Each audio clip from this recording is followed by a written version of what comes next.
What's going on, fellow A-Plusers? It's your boy, Adam Perez. We're back once again with a brand new live episode of A-Plus Hero Report, your weekly stop for your Marvel, DC, television, and movie news streaming live for you guys today. We got 6 incredible topics. We're going to be diving into some brand new Spider-Noir trailer and details for you guys. Avengers Doomsday is certainly in the news here. Jon Favreau has big things to certainly say about Mandalorian and Grogu and a couple things more, guys. So sit back, relax, enjoy the show, and we'll see you guys on the other side.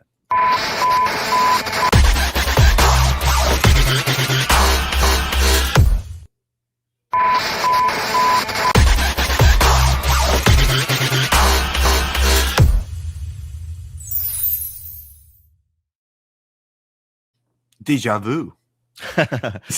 Good afternoon, ladies and gentlemen. Welcome to a brand new episode of A-Plus Hero Report. It is I, your host, Adam Perez. We're back with a brand new episode for you guys today. It is I, your host, Adam Perez, joined by none other than my co-host, Stuart Branscombe. What's going on, Stu?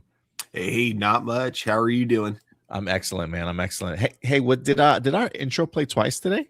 It did. That's why I said deja vu. Oh, okay. Or like it got cut short, like at the very end, and then looped again. Yeah, it didn't play for me on my side. So I'm like looking at the camera like a bumbling idiot. And I'm like, does everybody see me right now? Is the intro playing? Like, it didn't even tell me anything. So I was like, I'm like frantically trying to push the intro button again. So I think that's what happened. That's funny. So yeah, some technical difficulties this morning, but it's okay. We'll make it through. But good to see you, buddy. How you doing, man? How's your week been treating you? I'm doing pretty good. Recently, I just finished binging or watching for the second time, but for the first time, introducing my fiance to the TV show BoJack Horseman. Have you ever seen that? I have not. No, I have not. Oh, amazing show. Highly recommend it. Very much like one of the I think it's like kind I've of heard of it. I've never watched in the it, beginning. Yeah, it's like at the beginning of that craze that kind of happened with cartoons where they have this thing where they start out like incredibly goofy, like you think you know exactly what to expect. Like the humor feels very similar to Family Guy in the beginning, but like kind of just as it goes, the characters stay the same, but the show stops making a joke out of his actions and starts like actually taking him seriously. And so it becomes like more of a drama as the show continues on. It's really good. All right.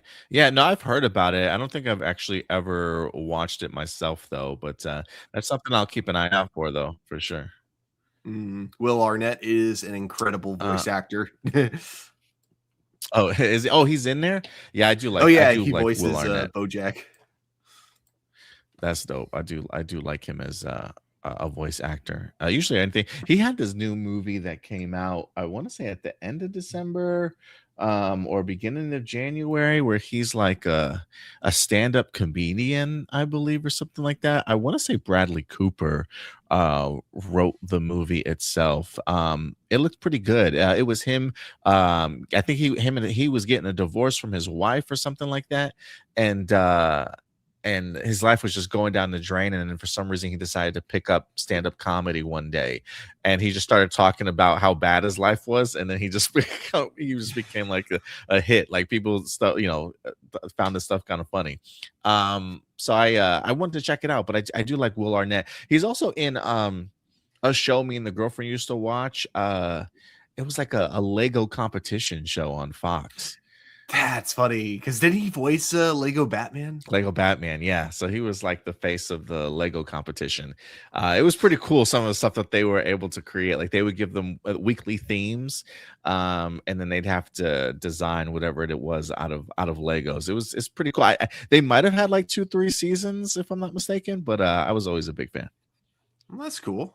Yeah, Will Arnett's pretty cool. He's pretty talented in general. Yeah, why now that I'm thinking about it, I think wasn't he in Arrested Development too? Oh yeah, I actually never watched the show.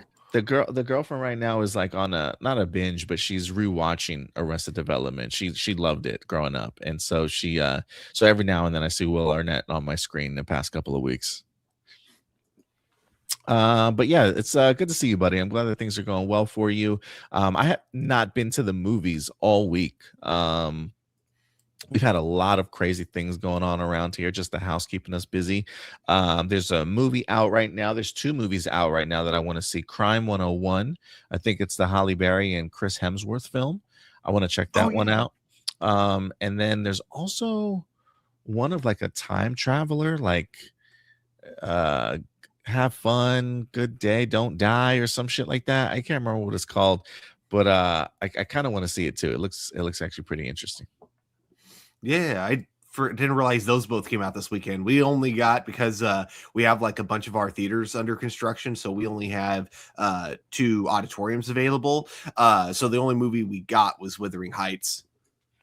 Oh, that's right. That is out this week too, huh? Mhm. Not quite something that's on my radar to see. Yeah, not quite something that's on my radar to see, but I've seen the trailers a couple times. But I do like Margot Robbie and Jacob Elordi, but I might pass on this one, man. Yeah, I do want to see it only because I really like the director, like what she did with Saltburn. I thought that was a really good movie, so I Nice. do kind of want to see this because of that. But I think that if it wasn't her directing it, I also would be right there with you, like no real interest. I feel you. Guys, hey, listen, thank you everybody for certainly joining us live here today. We got some incredible topics. We got our honorable mentions, main topics, and then live viewer questions for you guys at the end of the show. If you haven't submitted your live viewer question go ahead and go over to our YouTube channel. Click on the post tab. There is a post there for you guys for live viewer questions. You can go ahead and submit that over all throughout the show, and then we'll get to them towards the end for you guys. Remember, even though it's me and Stuart giving our A+ opinions, we always want to know your guys' thoughts. So as we go through these honorable mentions, as we go through these topics, even some of the live viewer questions, if you guys have opinions or thoughts or want to add to the conversation and discussion, feel free to. We'll definitely go ahead and bring you up and certainly add you in on what we're talking about. But for people that are joining us here live today, let's show them some love from the live chat. We got Ricky Perez in the house. So the Ricky Perez says, I saw the official trailer for the upcoming Minions 3, now titled Minions and Monsters, last Sunday during the Super Bowl. Have you checked it out yet? I have not. I didn't even know that there was a Minions trailer, let alone dropping during the Super Bowl. So I definitely missed that one, Stuart. How about you? Yeah, I also missed it. I didn't even, I mean, like I saw the thumbnail for it on YouTube, but I didn't really have enough interest to actually click on it. No, I feel you. New posters. One is card in the theaters, and one is international for the upcoming Toy Story 5, with characters including Forky and Knifey. Yeah, I think I did see that poster floating around somewhere. Also saw a Super Bowl commercial trailer spot for Pixar's Hoppers, and will be arriving in March. I haven't seen that trailer either, to be honest with you. Man, maybe I'm lacking on the animation front right now. Official National Pizza Day behind the scenes featurette for the 35th anniversary re-release of TMNT 2 Secrets of the Ooze, back in theaters soon. It's been a minute. I remember seeing that movie in theaters as a kid. That's definitely not the last time I've seen that movie, but it's been a minute since I've seen it in theaters. It might be worth a rewatch on the big screen. Yeah, and I actually never saw that one in theaters. I did watch the first one in theaters a couple years ago because even before they did the recent anniversary re-release, they just had it playing at the Draft House. So saw it, ordered pizza, Nice. obviously. Nice. Let's see here. Saw the official Super Bowl commercial trailer spot for Mandalorian and Grogu. It will be arriving in theaters soon. Have you checked it out? Yeah, I did see that. We'll probably talk about that a little bit here. We do have a Mandalorian and Grogu section to talk about today, so we'll probably talk a little bit more about that. Super Bowl commercials trailer spot for Supergirl movie with a baby Crypto. Yeah, we did get ourselves a little Crypto teaser, if you will. I think they aired it not during, maybe they aired it during the Super Bowl, but I know they definitely aired it during the Puppy Bowl, as they love to emphasize crypto during that time. Mm-hmm. And then he says, finally, Mattel and Nickelodeon have brought TMNT for a brand new toy lines for 2027, including the upcoming Mutant Mayhem sequel and a new live action animated movie I have heard that news. I also heard that they're supposed to be doing small, like CG animated shorts or something like that too. Um, so yeah, Paramount's going kind of all in on TMNT right now, along with their Mattel branding. It's probably why they gave Power Rangers to Disney. They're like, yeah, we're going to be focusing on TMNT and other Mattel stuff. So you can have Power Rangers. Let's see. Peg C's in the house. What's up, Peg C? I just watched the first episode of Space Sheriff Gavin. I found it very interesting. Oh, it dropped? I didn't even realize that. Oh, man, it's the 15th already. What did it drop on, the 13th or 12th or something like that? Yeah, I definitely missed it. Let me know where you watch your episodes at, Peg C, or send me a link so I can check out that episode. But I do want to see it. So if you have a link to where I can watch it, let me know. The Ninja Kids Power Rangers web series could release in 6 months, according to the Legacy of Nerd. I thought that got scrapped, but I did see somebody posted that I don't know if it was Hasbro or whoever it was, is at a convention promoting it, or has it like on one of their banners promoting it. So maybe they decided to release it. Ricky Perez has also brand new spots for Super Mario Galaxy movie, has released on TV. We got Blossom in the house. What's up, Blossom? Good to see you. Blossom says, "You an idiot, Adam. Don't call yourself an idiot. Understand? Okay. Yes, Blossom. I won't. I apologize." Blossom says, "Lego competition, you say? Haven't heard about that in a while. Yeah, check it out if you can. It might be on like Hulu. If you've got Hulu, you might even be able to find some clips and stuff on YouTube. I can't remember what it was called. The Lego competition. No, I can't remember what it was called. Lego something, but it was a Lego competition show with Will Arnett as the host. But if you get a chance, it definitely is on Hulu. You might be able to find some things on YouTube though, if you want to see just the scope of people's creativity, because it blows me away every time I watch it, honestly. Lego Masters. Lego Masters. That's right. That's such an appropriate title. It's pretty incredible what they come up with. All right, guys. But yeah, those are some of the live viewer questions we got going on right now. But yeah, feel free to drop on in anytime. And Stuart, let's go ahead and kick off the show with our first segment of the day.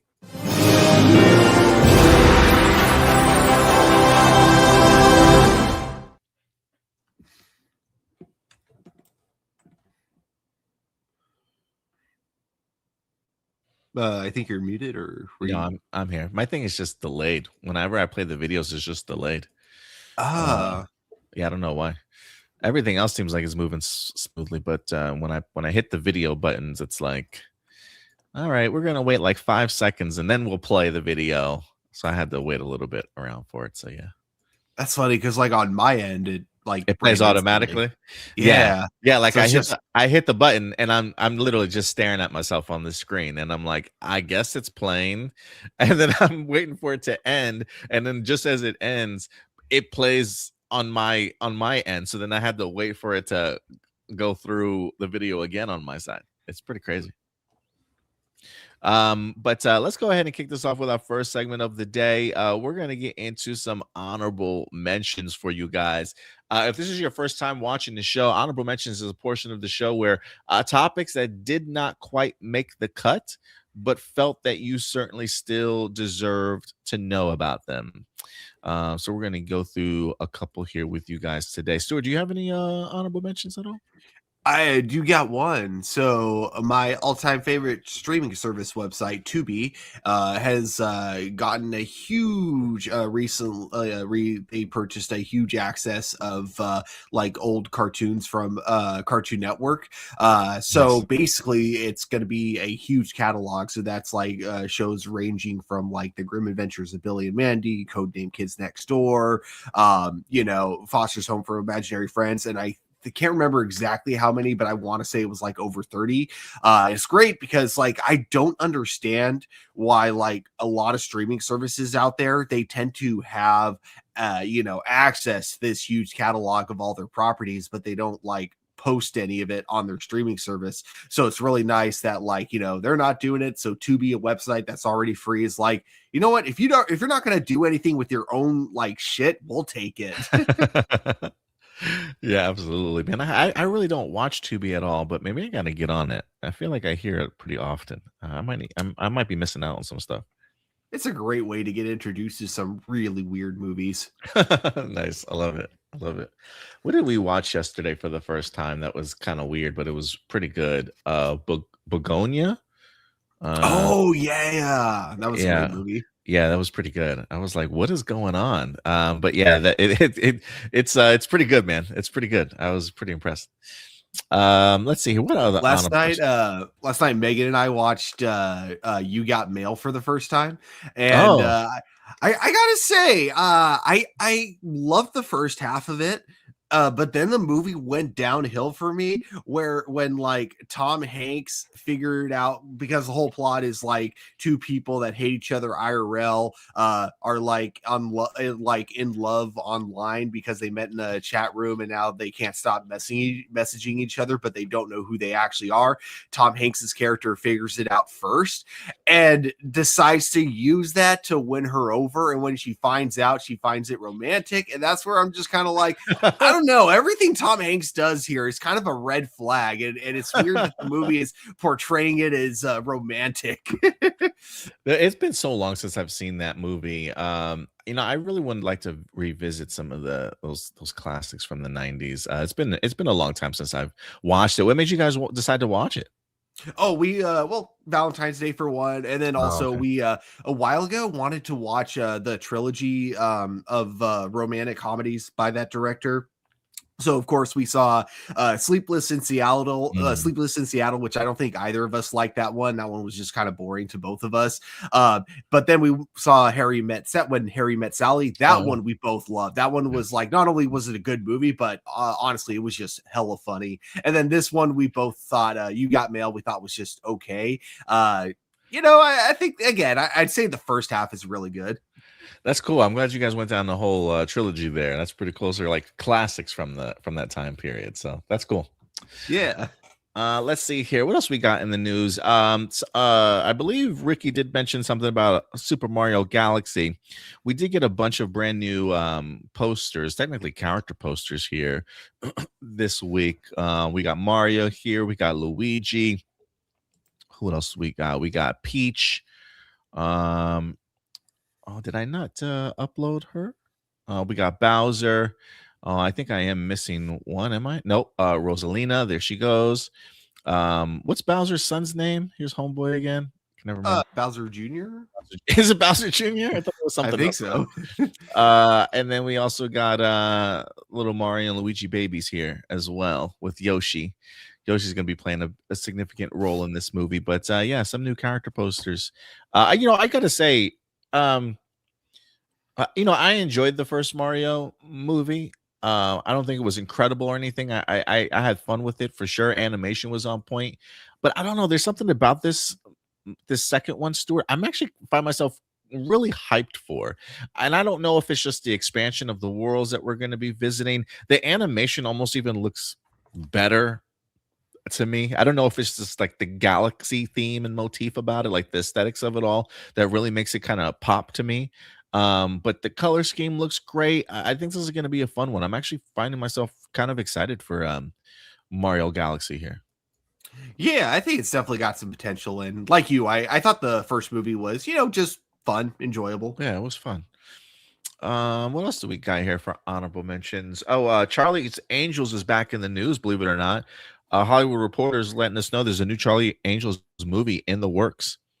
Apparently, the writer behind Crazy Rich Asians and The Proposal is working on reviving it. Not as a TV series, but as another movie.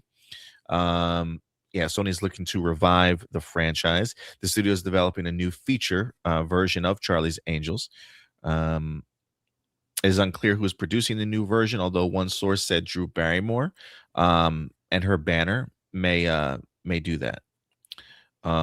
They just had another movie. I remember the movies from the early 2000s which I absolutely love. But then they tried to do another one, I believe, back in 2019 with Elizabeth Banks, Kristen Stewart, Naomi Scott. Have you seen that one, Stuart?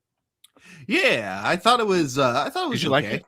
It Yeah, was okay. I haven't checked that one out. I might have to check that out. But yes, they plan on doing a Charlie Angels movie. So they're not done with the franchise just yet. yeah. I What think else do the we? only thing. I think the only thing is that it was like quite predictable, but that was okay because I wasn't going into it expecting the Sixth Sense. Yeah, I gotcha.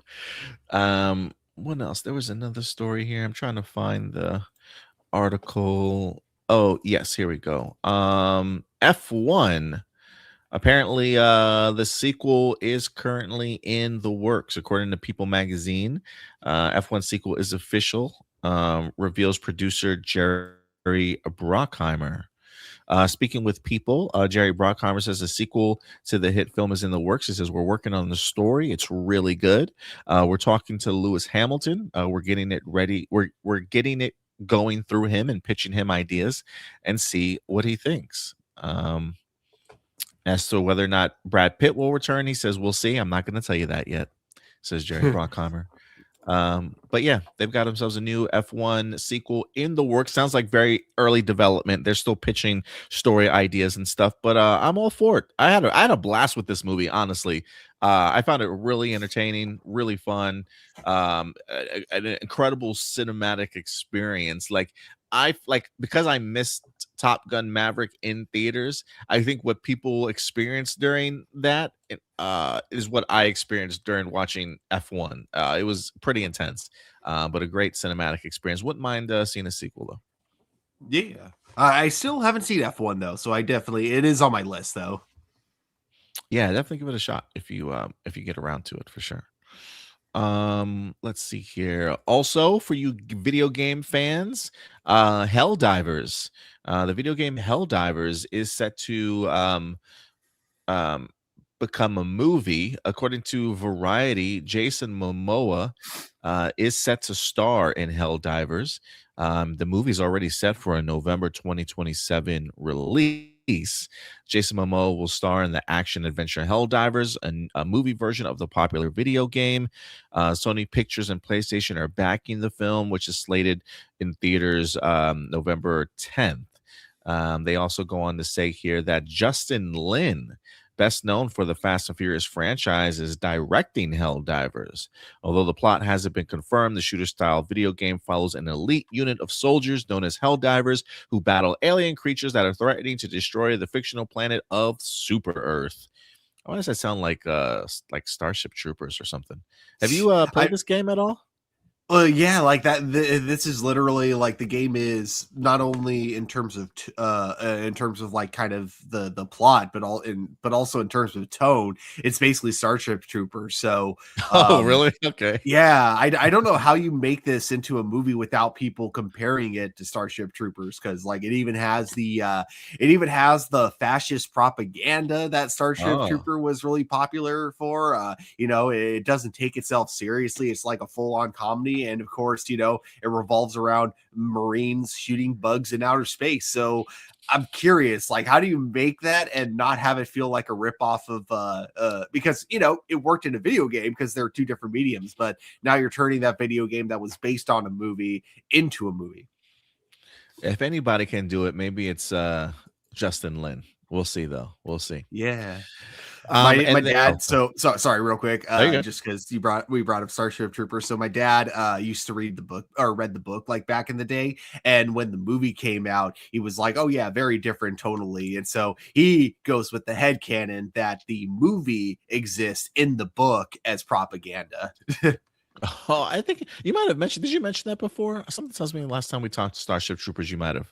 You know what? I might have. I think that anytime Starship Troopers comes up in conversation, I probably bring that up. I was like, that sounds familiar for me, but I always find it cool when you bring that up. But yeah, absolutely. What else do we have? Oh, last but not least, if you want more Stranger Things, guys, it's coming. The Stranger Things Broadway prequel, believe it or not, Stuart, is coming to Netflix. Stranger Things: The First Shadow is coming to Netflix. It says Collider is proud to exclusively reveal that Stranger Things: The First Shadow will be professionally filmed by Netflix for a future release. However, no release date for that version has yet been announced. A week of performances has been canceled from Tuesday, February 10th to Saturday, February 14th to facilitate filming. So they just filmed it. This also means that the performance will feature Tony Award-winning productions, original cast as well. Collider confirmed the play would be filmed late last year. The play centers around the origins of Henry Krill, the resident of Hawkins, Indiana, who later became the gruesome entity known as Vecna.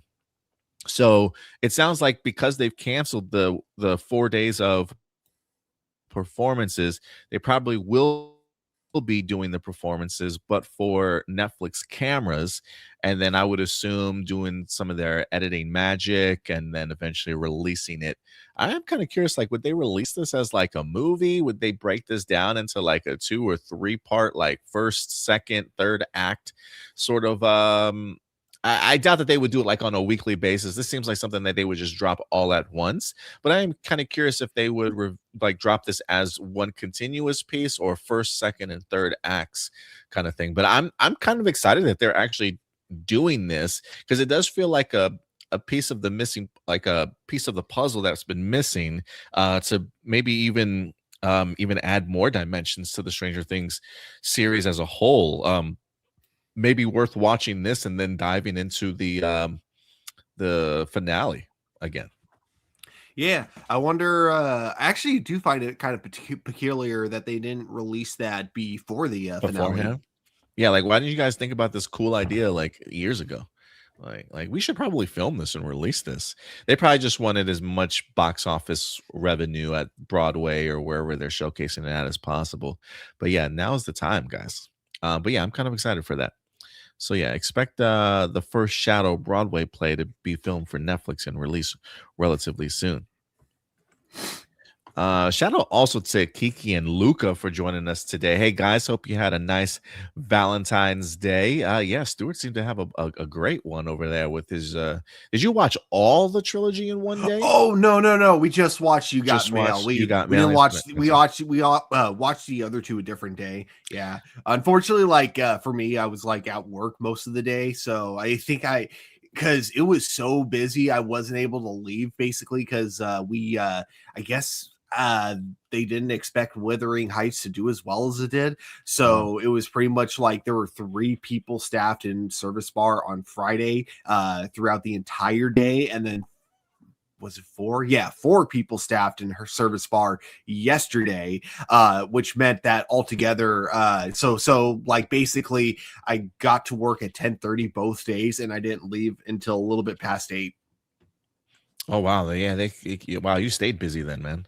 Yeah. That's pretty crazy. Yeah, I am kind of curious to see what the Wuthering Heights box office will be at the end of this weekend. I didn't expect it to be as big as it is, but yeah, it's doing some great things. But thank you, Kiki and Luca. Always appreciate you with the super chat here. Remember, guys, we don't we don't have any sponsors or anything like that. So how we grow is really dependent on you guys. So if you are able to help us out monetarily, the super chat is certainly available to you guys. If not, because I know things are tight right now out in them streets, if you need to help us out any other way, just hit that like button or subscribe to the channel. It really does go a long way. We got Marcelino in the house. What's up, Marcelino? Good to see you, man. Nia Sandaya, who plays Aklia on am I pronouncing that correctly? Aklia? Aklia? I don't know. On Yellow Jackets has been promoted to the main cast for its final season. Very cool. Also, Netflix is removing She-Ra at the end of the month. This is Voltron Defender, Legendary Defender all over again. Man, I might have to binge She-Ra real quick before he leaves. Man, I didn't know that. That sucks. Yeah. Actually, I know you did mention that to me earlier on a Facebook page, Marcelino, but I completely forgot about it. So thank you so much for bringing that back to our attention. But I believe that is all the honorable mentions for today. Yeah, I believe so. Awesome. Let me take my sip of coffee, Stuart, and then we're going to kick off this show, man. It sounds good. You ready to tackle these main topics with me? Always. So, guys, we got a packed episode for you guys here today.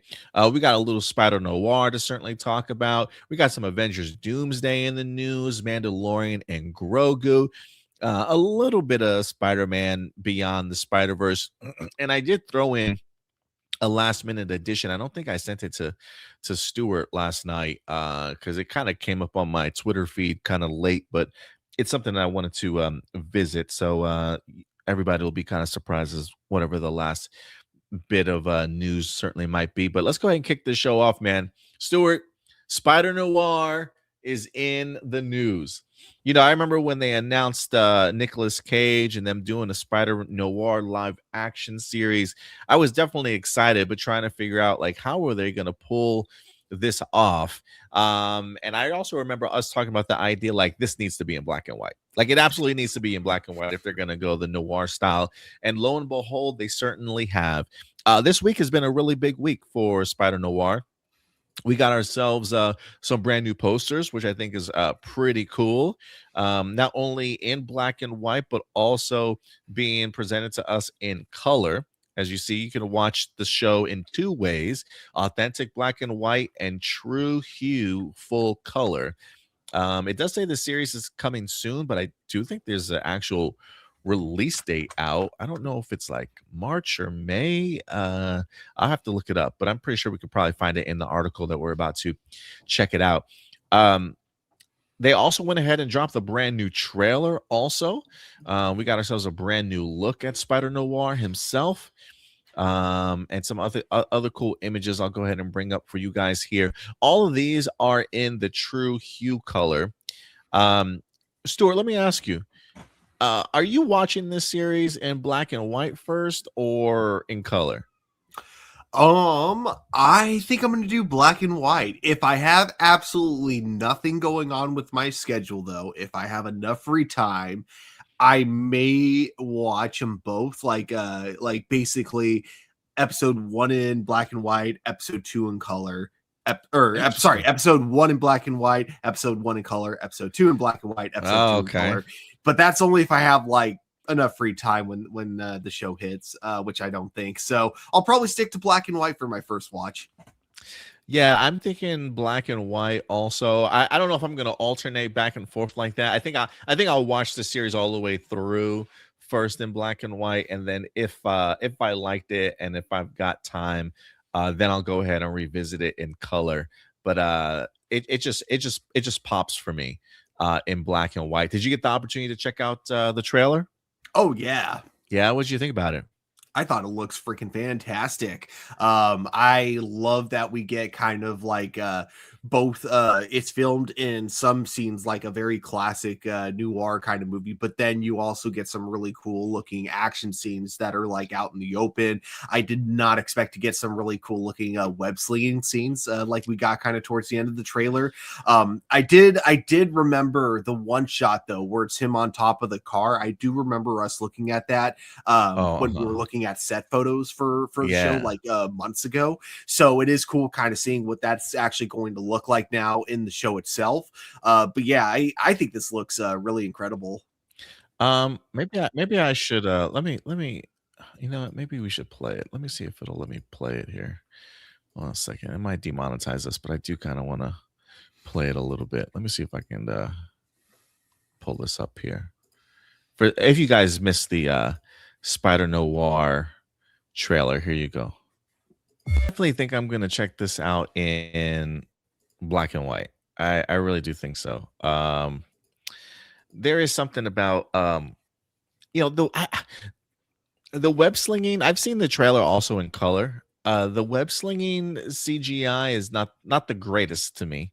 But I almost feel like some of its imperfections are hidden in black and white a little bit better. But you know, I think what surprised me, despite knowing that this is going to be a noir film, like there's a part of like there's like a sinister, menacing, like just darkness about it that I think kind of surprises me at times. I love the way that it's shot, the cinematography, the choices of having the woman speak, but then seeing Nicolas Cage's reflection in the mirror, looking back at her, sort of thing. Some of the interesting close-up shots, or some of the fast zoom in kind of shots that they have in here also. I don't know, but something about it just really intrigued me. It just makes me, and not to think that I always thought that, coming out of Into the Spider-Verse, like Nicolas Cage is that character. There was like a quirkiness about him, just because he's like an old timey-ness about him. But to actually see him like in this world, it's a lot darker and grittier than I certainly imagined. Um, One of the characters in here is Complete Flames. I've heard two theories in regards to Molten Man. And then I've also heard somebody even suggested Jim Hammond, the original Human Torch. I don't know if any of those, we have an article we're going to get through. I don't know if any of those are confirmed in there, but I am going to be curious to see the usage of superpowers in this particular series. But from first impressions, Nicolas Cage knocks it out of the park. I love the voice that he's kind of found for himself in here too, and the action looks like it's going to be pretty good, man. I'm super. There's the shot of him that's on top of the building, reminds me of Batman the animated series. Yes, I can see that. And it just works. It just works so well for Spider-Noir. So I'm excited to find out what this is going to be, man. But yeah, I'm pumped for it. Yeah, and it's definitely something I hope it ends up being a success, because I do like how, even though it's something that's connected to a property that we all know and love, that being, of course, Into the Spider-Verse, I like how it doesn't try to recapture necessarily the feel of Into the Spider-Verse, and instead does its own thing based on how the character was in that movie. And I think that's brilliant. I think that that would be the perfect direction if they wanted to do like other spin-offs of that franchise. I think that, depending on how this show does, if it does good, hopefully that'll encourage Sony to kind of take more risks, like similar to this with other Spider-Man properties, rather than trying to build one cinematic universe using like villains and not really hiring anyone who has any passion for these characters. Instead, I'd say they should focus more on just like utilizing the fact that these characters are so different, and kind of having kind of their worlds reflect that. Yeah, it's just funny because I was just sitting there thinking to myself, like, it's of all the characters that they could have taken to do a spinoff of anything, the fact that they got Spider Noir, I think, is really interesting. Just because, I mean, I guess if you place him in the 1940s or his time period, I mean, he's really in his own kind of unique and distinct world that doesn't feel like anything that we've kind of seen before.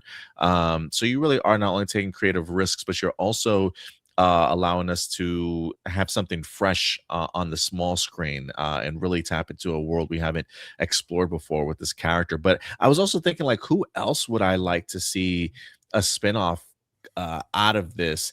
And I was also thinking to myself, like, a Spider-Man 2099, I think, would be pretty awesome. Um, because of the time period that you can really dive into. It's completely separate from anything else that we've seen. There's a long line of comic book lore for Spider-Man 2099 also. You don't have to make them as swole as you did in Across the Spider-Verse. But I do think, like, if Spider Noir is successful, that you can take a spider themed character and make a series around him that's really not connected to the overall MCU or Peter Parker sort of thing. Because here we've got Ben.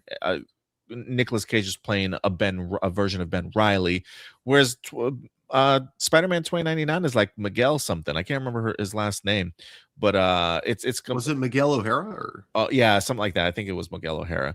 But it's completely separate from anything else. So, and I think visually, like from a filming perspective, aesthetic, and just set design stuff, it could be just as fresh and unique as something like a Spider Noir. So, yeah, give me a Spider-Man 2099 if they ever wanted to continue doing this. But from first look, I'm loving everything that I'm seeing so far. Yeah, definitely. There is also an Esquire article here with some details about this series. If you guys want to learn a little bit more, it's a pretty long article. I'm going to kind of jump back and forth here, but how Spider Noir refashioned Marvel lore into a 1930s gumshoe flick. For this exclusive first look, Esquire is also displaying both formats at once. In this story, we display the full color version and speak to showrunner Oren Uzel. And the producers, Lord and Miller, about all different ways they've taken Spider-Man's Marvel Universe and refurbished it as a 1930s detective tale. Both formats were created so that viewers can choose their own preference. Nicolas Cage says the truth is they both work and they're beautiful for different reasons. The color is super saturated and gorgeous. I think teenage viewers will appreciate the color, but I also want them to have the option. If you want to experience the concept in black and white, maybe they would instill some interest in them to look at earlier movies and enjoying that as an art form as well. I do love that Nicolas Cage brings that up because it does fascinate me that we're at this time period where it's like some people just don't like watching old movies. Like the concept of watching old black and white movies or even just like early color films for them is just like I don't know what it is. Maybe it's just like an attention span thing. It's just a little bit too slow. I don't know, but I just know people do not like revisiting that type of stuff. So to be able to offer it in color and him to even recognize teenagers as this might be their preference, but also allowing for the idea of like, if you want to get into your art bag, let me introduce you to how noir black and white films used to be. I think that's pretty cool from like just an educational point of view, but also understanding your audience. Hmm. Yeah, Uh, I think so too. Speaking of Nicolas Cage, since they're going to bring that up, let's bring up this image for you guys also. It says, either way, the showrunner of Spider-Man Noir says he hopes it feels like a relic from another time. Even the color version doesn't look precisely modern. It looks like a black and white film that's kind of been colorized, he says, but was one of the inspirations for how to do it. Rather than record this series in monochrome and paint by numbers the images after the fact, as early colorizations did, the on-set camera captured digital footage that was split and processed into the two formats. To keep it in layman's terms, they then adjusted the dials to create something that had every color of the rainbow, but the feel of something bygone. Huh. Hmm. That's fascinating. And kind of looking at this like just still image out of context there, Oh, I kind of have an idea of what he means because the coloring of it does feel somewhat retro. Like it does feel like something that came from like it looks like something that was shot on film back in the 80s. yeah. Yeah, no, absolutely. He says the result of each change changes the vibe of the show, with the color version veering more towards the light-hearted comic strip crime capers of Dick Tracy. I did think that when I was looking at some of these, I was like, I don't know why. I get like Dick Tracy vibes from this. While the black and white conjures the sinister morale abyss of the novels of Raymond Chandler. Maybe that's what it is. Maybe that's what I'm feeling, Stuart, is the how does he explain it? The sinister moral abyss is what that is, the vibes that I'm getting when I talk about like how menacing it kind of looks, the darker tone of it in black and white. Maybe that's what they're kind of going for, but I that's the vibe I got for sure watching it in black and white. Hmm. Let's see here. How different was the rest of the world he called home, and what kind of cases might the hero investigate in his own desperate depression era version of New York City? This is where Lord and Miller get in here. It says it was the biggest no-brainer of all time. We called up our buddy Oren, who we worked with before, who we knew was the biggest noir aficionado we knew, and he came up with this take that was perfect. Uzel, who had worked with Lord and Miller as the writer on 22 Jump Street, teamed up with the co-showrunner Steve Lightfoot from The Punisher to shape the story. The web of spider expertise was brought in behind the scenes by Emmy Pascal, who has overseen the Spider-Man franchise for more than 2 decades. Yada yada yada. And then as a producer, okay, so they're just talking about how Amy Pascal's producing. That depth of Spider history was important because Spider-Noir was taking some big swings through the corridors of old New York. Although Cage voiced a variant of Peter Parker in the Spider-Verse movies, um, in this Spider-Noir series would have a different real-life alter ego. This hero is Ben Reilly, who was introduced in the comics in the mid-70s as a contemporary clone of young Parker, known as the Scarlet Spider. In the show, Riley's mass crime-fighting persona is also not called Spider-Man. It's just the Spider. Ooh, I like that. Just the Spider. Call back to the early heroes of the era like the Spirit and the Shadow. There were several reasons for Ben Reilly change up. The main one was the nature of noir storytelling itself. The genre is not defined strictly by black and white or the long ago era or even morose tone. The definition of film noir has been up for grabs ever since the term originated in the mid 1940s. In other words, Spider Noir could not be an optimist. Peter Parker feels very synonymous with a high school kid, boyish, on his way up, is what the showrunner says. So they chose the clone character whose backstory could be more easily adjusted to fit the pessimistic misanthrope. This character is very different from Peter Parker from the movies. He's older and jaded and not afraid to punch a guy in the face drunkenly, is what Lord and Miller says. He already has his Chinatown disillusionment moment that happened years and years ago. I guess this kind of plays into the role. Like when we were watching the trailer, Stuart, there's a section in there where it says something about with great power comes no responsibility or something like that, or with no power comes no responsibility. I can't remember what it was, but it immediately kind of sets up the fact that, like, yeah, him and Peter Parker are like not the same whatsoever. Oh, I think you're muted. Sorry, I didn't realize it was muted. Yeah, like I get where they're coming from with the name of the Spider instead of Spider-Man. Like I kind of, or Spider Noir. Obviously, I think that if you went by Spider Noir, that would make no sense within their own universe. In their universe, yeah. So I get that. I do agree that changing it to the Spider makes sense for the tone of the show. I still don't think they had to change Peter Parker to Ben Reilly. Don't get me wrong. I'm not against it. In fact, it kind of just makes me. I think the only problem with them calling this or calling him Ben Reilly is now I'm kind of expecting some sort of twist at the end where he discovers he's a clone or something like that. And so if that doesn't happen, I might be slightly disappointed. So that's my only issue with them calling him Ben Reilly. But that being said, though, I definitely agree with the decision of calling him the Spider. To me, that like the comparisons they made, the Shadow, that actually fits more in line with like kind of a noir style story. Yeah, now that you bring up the idea of expecting the twist, now I'm expecting like the Jackal to pop up here at the end of this and be like, "There's a Peter Parker out there. You're a clone, Ben," or something like that. I wouldn't mind seeing a little twist like that. It says, so instead of the kid coming of age while dealing with surprising new powers, Noir is a guy whose hero complex has collapsed into a midlife crisis.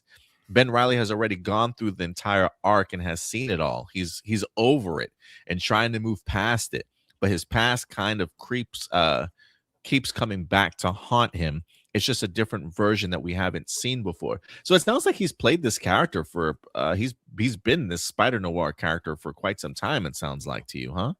Yeah. It says the change in identity is also a mystery. The producers say will be addressed in the show itself. I have to be coy about the reasons because you'll find out. The reasons he's named Ben Reilly is explained. We'll leave it at that. There you go, Stuart. Oh, there we are. There you go. You might have already called your twist. There's clearly something. There's a mystery about his name already. There you go, Stuart. You called it. The Jackal's popping up at the end of this, y'all. He's going to be revealed to be a clone. Nicolas Cage talks about his Riley performance as 70% Humphrey Bogart and 30% Bugs Bunny. given that there's a comedic side to the mystery story, but the producers say he also gave a different description of what he was trying to do. Nick brought all of this thinking to the character that really surprised us and was kind of a head slapper. His take on it was like, I'm a spider trying to cosplay as a human. He's code switching inside his body. He feels like an animal. They say that's why you cast Nicolas Cage.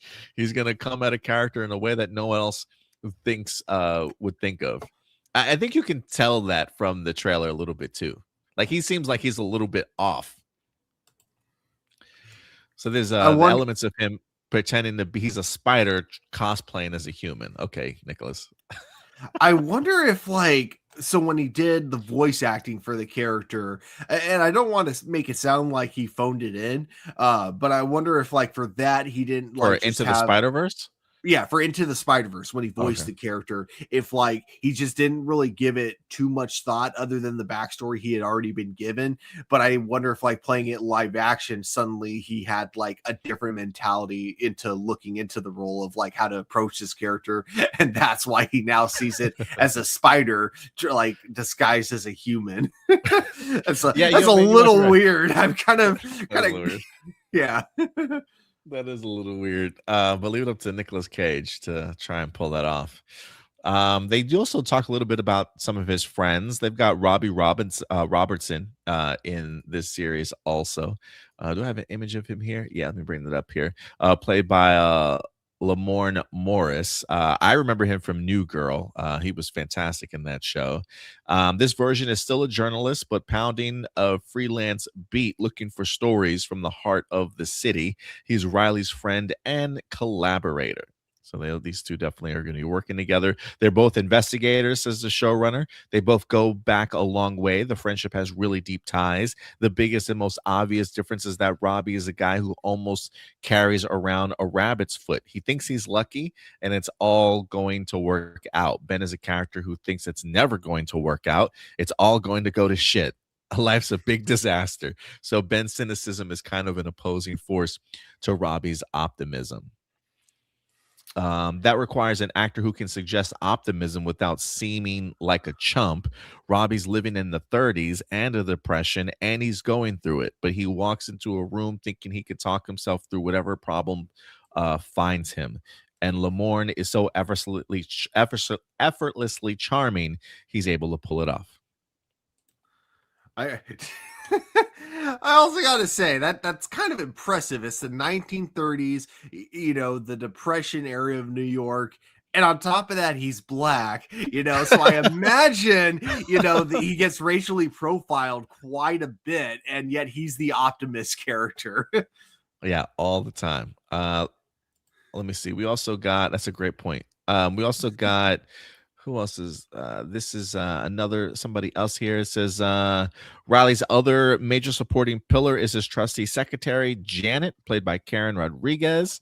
In addition to fielding calls and setting appointments, she's a pretty good investigator on her own, and she's a resourceful girl Friday when Riley needs help keeping everything together. Janet isn't drawn from a particular Marvel character, but she does come straight out of a film noir tradition. She's an original of a creation as one can have when we're at this point in storytelling. What else do we got here? Oh, this one was interesting. Let me bring her up here too. No film noir could be complete without a femme fatale. And that role is filled out by Kat Hardy, played by Lee Jun Lee, a nightclub chanteuse, I can't pronounce that, who lures Riley into the underworld conspiracy at the center of the series. Comic fans will immediately draw a connection between her nickname and Felicia Hardy, better known as the Master Thief Black Cat. Lee has become known for channeling women from this era of history. She's probably best known for her grocery proprietor, Grace Chow from Sinners. Oh, that's her? That is her. Oh, wow. Wong was among the let me see what else is to say. Really, she's Rita Hayworth, who was so great in Gilda and Lady from Shanghai, and then a little bit of Lauren Bacall, because Bogey and Bacall go so well together. There's some Kim Basinger from LA Confidential in there in terms of how she fits into everything. She's a amalgam. She's a amalgam of a lot of different things. But yeah, that's Kat Hardy.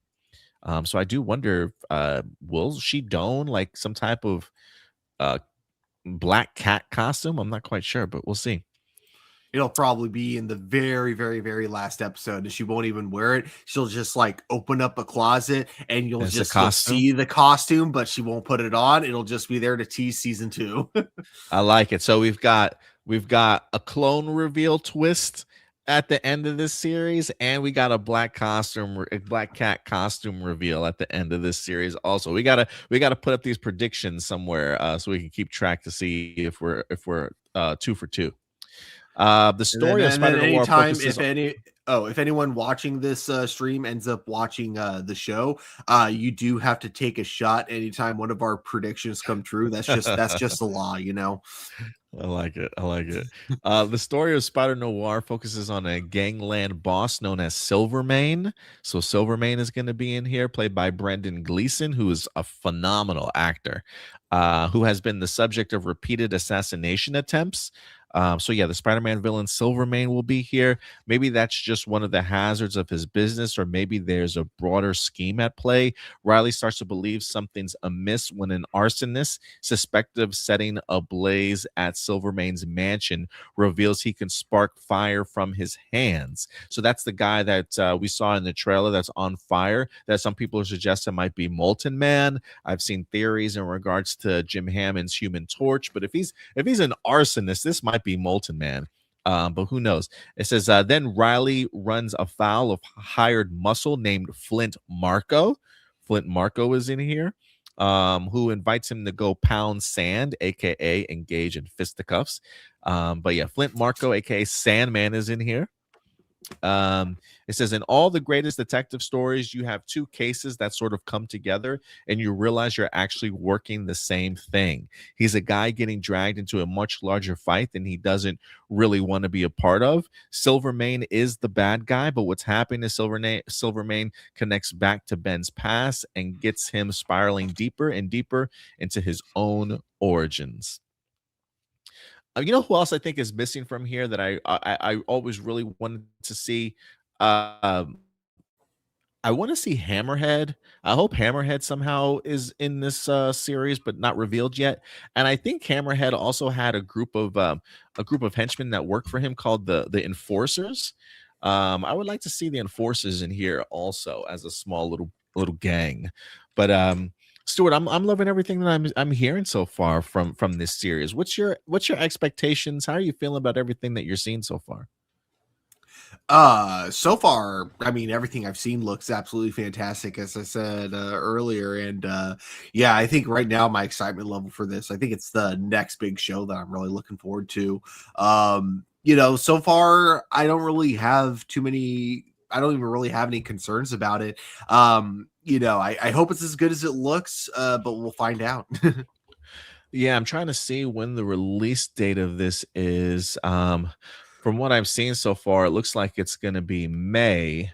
Um, Looking at it, it says, yeah, premieres May 27th on Prime Video. Honestly, yeah, I would agree with you. I think out of all the television series that's set to go ahead and drop this year, this may be up there in regards to like my top three for sure. The more and more that I see of this, the more fascinated I get with it. I'm a big fan of Nicolas Cage. I know some people harp on him at times, but I think he's a brilliant actor. He's the spider playing cosplaying as a human is off the wall, but it doesn't surprise me coming from the mind of Nicolas Cage. But even with that mindset, I have a feeling his performance he's going to give in here as Ben Riley is going to be peak. And it's going to be like, yep, That's why Nicolas Cage taps into that crazy aspect of things, because he can pull it off. And I'm really excited to see where this goes. The action, I think, is going to be phenomenal. I'm definitely watching this, certainly in black and white. I'm really interested in some of the supporting characters in here, especially like when you start name dropping Flint Marco and Silvermane, especially performed by Brendan Gleeson. I have no doubt that the cast and the performances of this series is going to be really top notch. I believe it might be like an 8-episode series. I'm not quite sure. But I cannot wait for this, Stuart. Like I'm really hyped, and I hope that this succeeds to the point to what we talked about earlier, that it does give us an opportunity for more series for other Spider-Man characters to possibly happen. And it is one of those things where you've got Lord and Miller working on the animation and television side of things, and when you've got Amy Pascal, who's also helping produce this show, I really hope that this puts Lord and Miller on the map from a live action perspective for Amy Pascal to say, you know what? These guys clearly have a passion for this Spider-Man world. Like, why I don't have them working on the live action front, I don't know. But I'm hoping that when they produce this in live action and they see the reception, and hopefully it's received really well, since Sony doesn't really have any plans for other Spider-Man movies at the moment, besides they're teaming up with Marvel for a brand new day. I really hope, and I believe the Lord and Miller will probably be wrapping up their production for Beyond the Spider-Verse here. I really hope that puts them more in a prime position of now we can move you over to something like live action movies, because I do think that I think they just get it, Stuart. I mean, if Lord and Miller have showcased what they've been able to do on the animation front, utilizing those characters, making those characters beloved, and now taking somebody like Spider-Noir and bringing him to live action, it just feels like they have a vision for what they want these characters to kind of be, to be able to find the right showrunner and the right writers. I mean, it's not just the showrunner, but they even got the co-showrunner from the first Punisher series from Netflix, and that was a phenomenal show. So to be able to know what you're looking for in regards to bringing these characters to life and finding writers and directors that really care about these characters, like that to me feels like the missing piece of the puzzle in regards to what Sony was trying to do with their Spider-Man Marvel universe. But I think Lord and Miller is really the key to unlocking the greatness of that IP in film, if they allow them to certainly do that. And I'm really expecting Spider-Noir to be their first introduction, to be like, we can do this, guys. We can really do this. So I'm excited for this, man. I cannot wait. I'm so, I think the biggest surprise for me is the fact that like Nicolas Cage is even doing this. Like, and I say that because I feel like I don't want to say Nicolas Cage seems like he's too good for television. I mean, because Nicolas Cage has all his careers like picked up B, C type movies, that was maybe under him sort of thing, but he still took them for the money. So I guess this man is really willing to do kind of anything. But in the world of streaming now, where all these productions probably feel like making movies and on bigger scales, the fact that Nicolas Cage was cool with wanting to do a live action Spider-Noir, I think is kudos and credit to him, man. And everybody on board for getting him involved. But I'm excited for this, dude. I would agree. I would agree because, like, I would say that like there was an interview I think we even talked about it a while ago with Nicolas Cage where he's like, I had to do some weird movies to pay my bills, but I never phoned it in, and it's like, I agree with that. Even when Nicolas Cage is just doing like really extremely silly, like all over the top films, even if they're like super low budget, like he gives the same performance that you'll see him give if he's like going for an Oscar. Yeah, I totally agree. Marcelino says, you guys disagree that Nick Cage is a washed up and terrible actor, but which actor do you think deserves that criticism of being a washed up and a terrible actor? Shout out to Captain Spud here, who throws his suggestion in of Zachary Levi. Levi. Oh man, I haven't seen his new movie, but I've been hearing so many things about it that's just kind of like making me go, yeah, no, if like this movie is as accurate as like the internet is saying, then not only is it a terrible movie, but Zachary Levi's kind of a terrible person for making it. Is that the one where he's like not a Coast Guard, but he's like out in the ocean or something like that, like stranded or something? No, it's the one where he has an autistic son, and the message Oh, of the movie is like basically one part of it is that, oh, his son's autistic because he was vaccinated, which is a very dangerous oh, misinformation. oh. And then the other thing was that, like, I guess him being autistic was, oh God, what was it that someone said about it that irked me? It was like used as like kind of as like his Zachary Levi's redemption of, hey, we need people with autism because they make us better people, referring to his alcoholism. It's like, see, because of him I stopped drinking. And it's just like, I don't know, just the way it's been talked about. Again, I'm going by what people are saying about the movie. I haven't seen it myself, but just it does not sound like a good movie at all. What else do we got here? Dang it, where did it go? Peg C says, I have watched the classic black and white Batman TV serials. Yeah, that's kind of what it reminds me of also a little bit.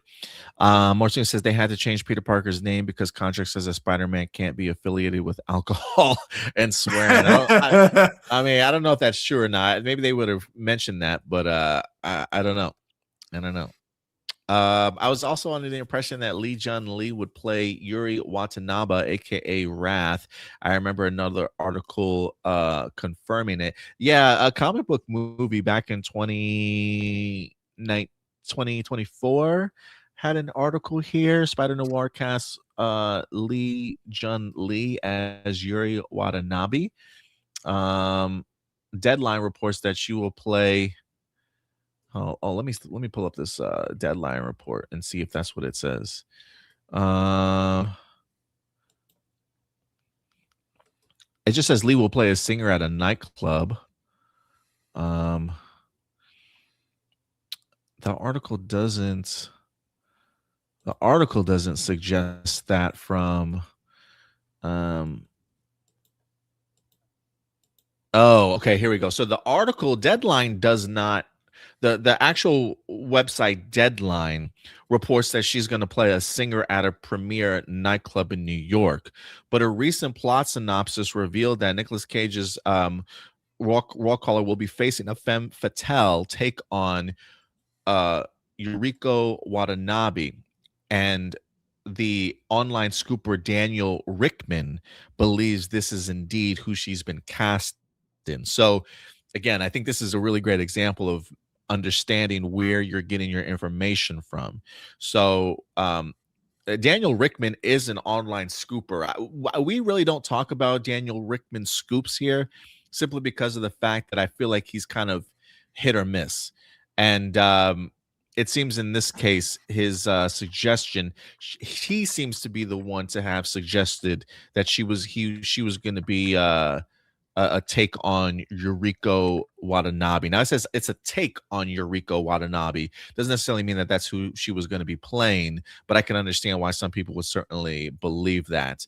So yeah, Daniel Rickman, I think, is kind of hit and miss. I'm sure he lands on some things, but this one, it seems like he was just a little bit off in that regards. But she will be playing Kat Hardy in here. But he's the one, the online scooper is the one that suggested that, not necessarily the more traditional sources like Deadline. Just to clarify that. But yeah, guys, let us know your thoughts now that you've seen more of Spider-Noir. Where's your anticipation level at right now? Are you super hyped for this? Are you just disappointed or expecting something else? I definitely would love to know your guys' thoughts in regards to what you're seeing from Spider-Noir. And with that out of the way, Stu, let's move on to our next topic. We will stay in the world of Marvel here, but Doomsday is coming. That's right. We got Doomsday on the horizon here. And the Russo brothers are starting to talk a little bit more about this movie and what we can certainly expect from it. Try not to give too much information away, but we are like 10 months away from this movie dropping, so I'm expecting to see more and more of it. If anything, I probably expect that we'll probably get something really big at San Diego Comic-Con. I think the last Marvel thing that they had there was introducing Robert Downey Jr. as Doomsday, and with less than a year to go, I definitely expect something big at San Diego Comic-Con this year. But we got a couple articles I wanted to go through with you guys here today of the Russo brothers discussing a little bit about the Avengers Doomsday. Our first one here, Avengers Doomsday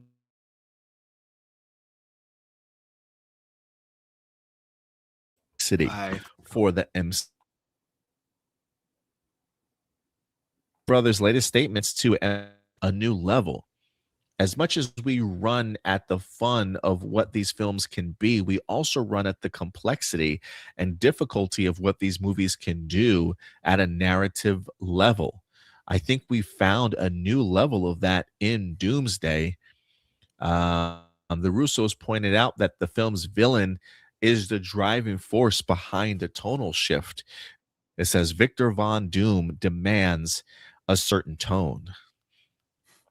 But yeah, he's talking a little bit more about the complexities of this narrative level.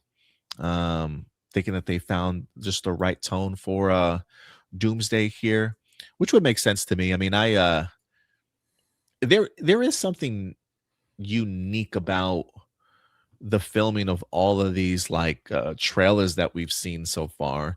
It doesn't feel like traditional Russo brother movies, whether that be maybe like the color grading is off or whatever the case may be.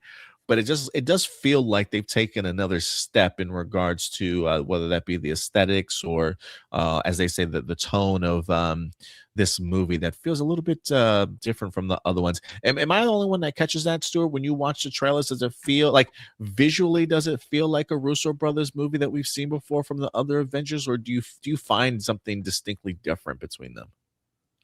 Maybe I that's just mean, me though. we haven't gotten too much from it, so just from the little I've seen, like it definitely doesn't feel too Yeah, different. I don't think. I don't know, feels especially that. like the last, I yeah, get you. especially I like get with you. the Yeah, maybe last. once we get ourselves an actual.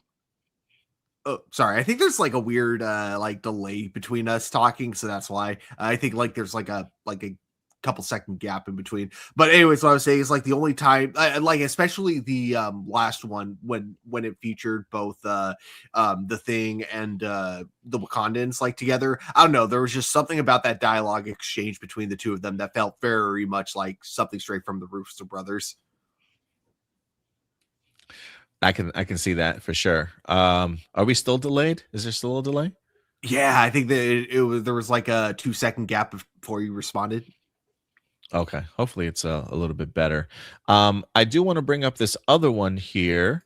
This one is from Comic Book Movie.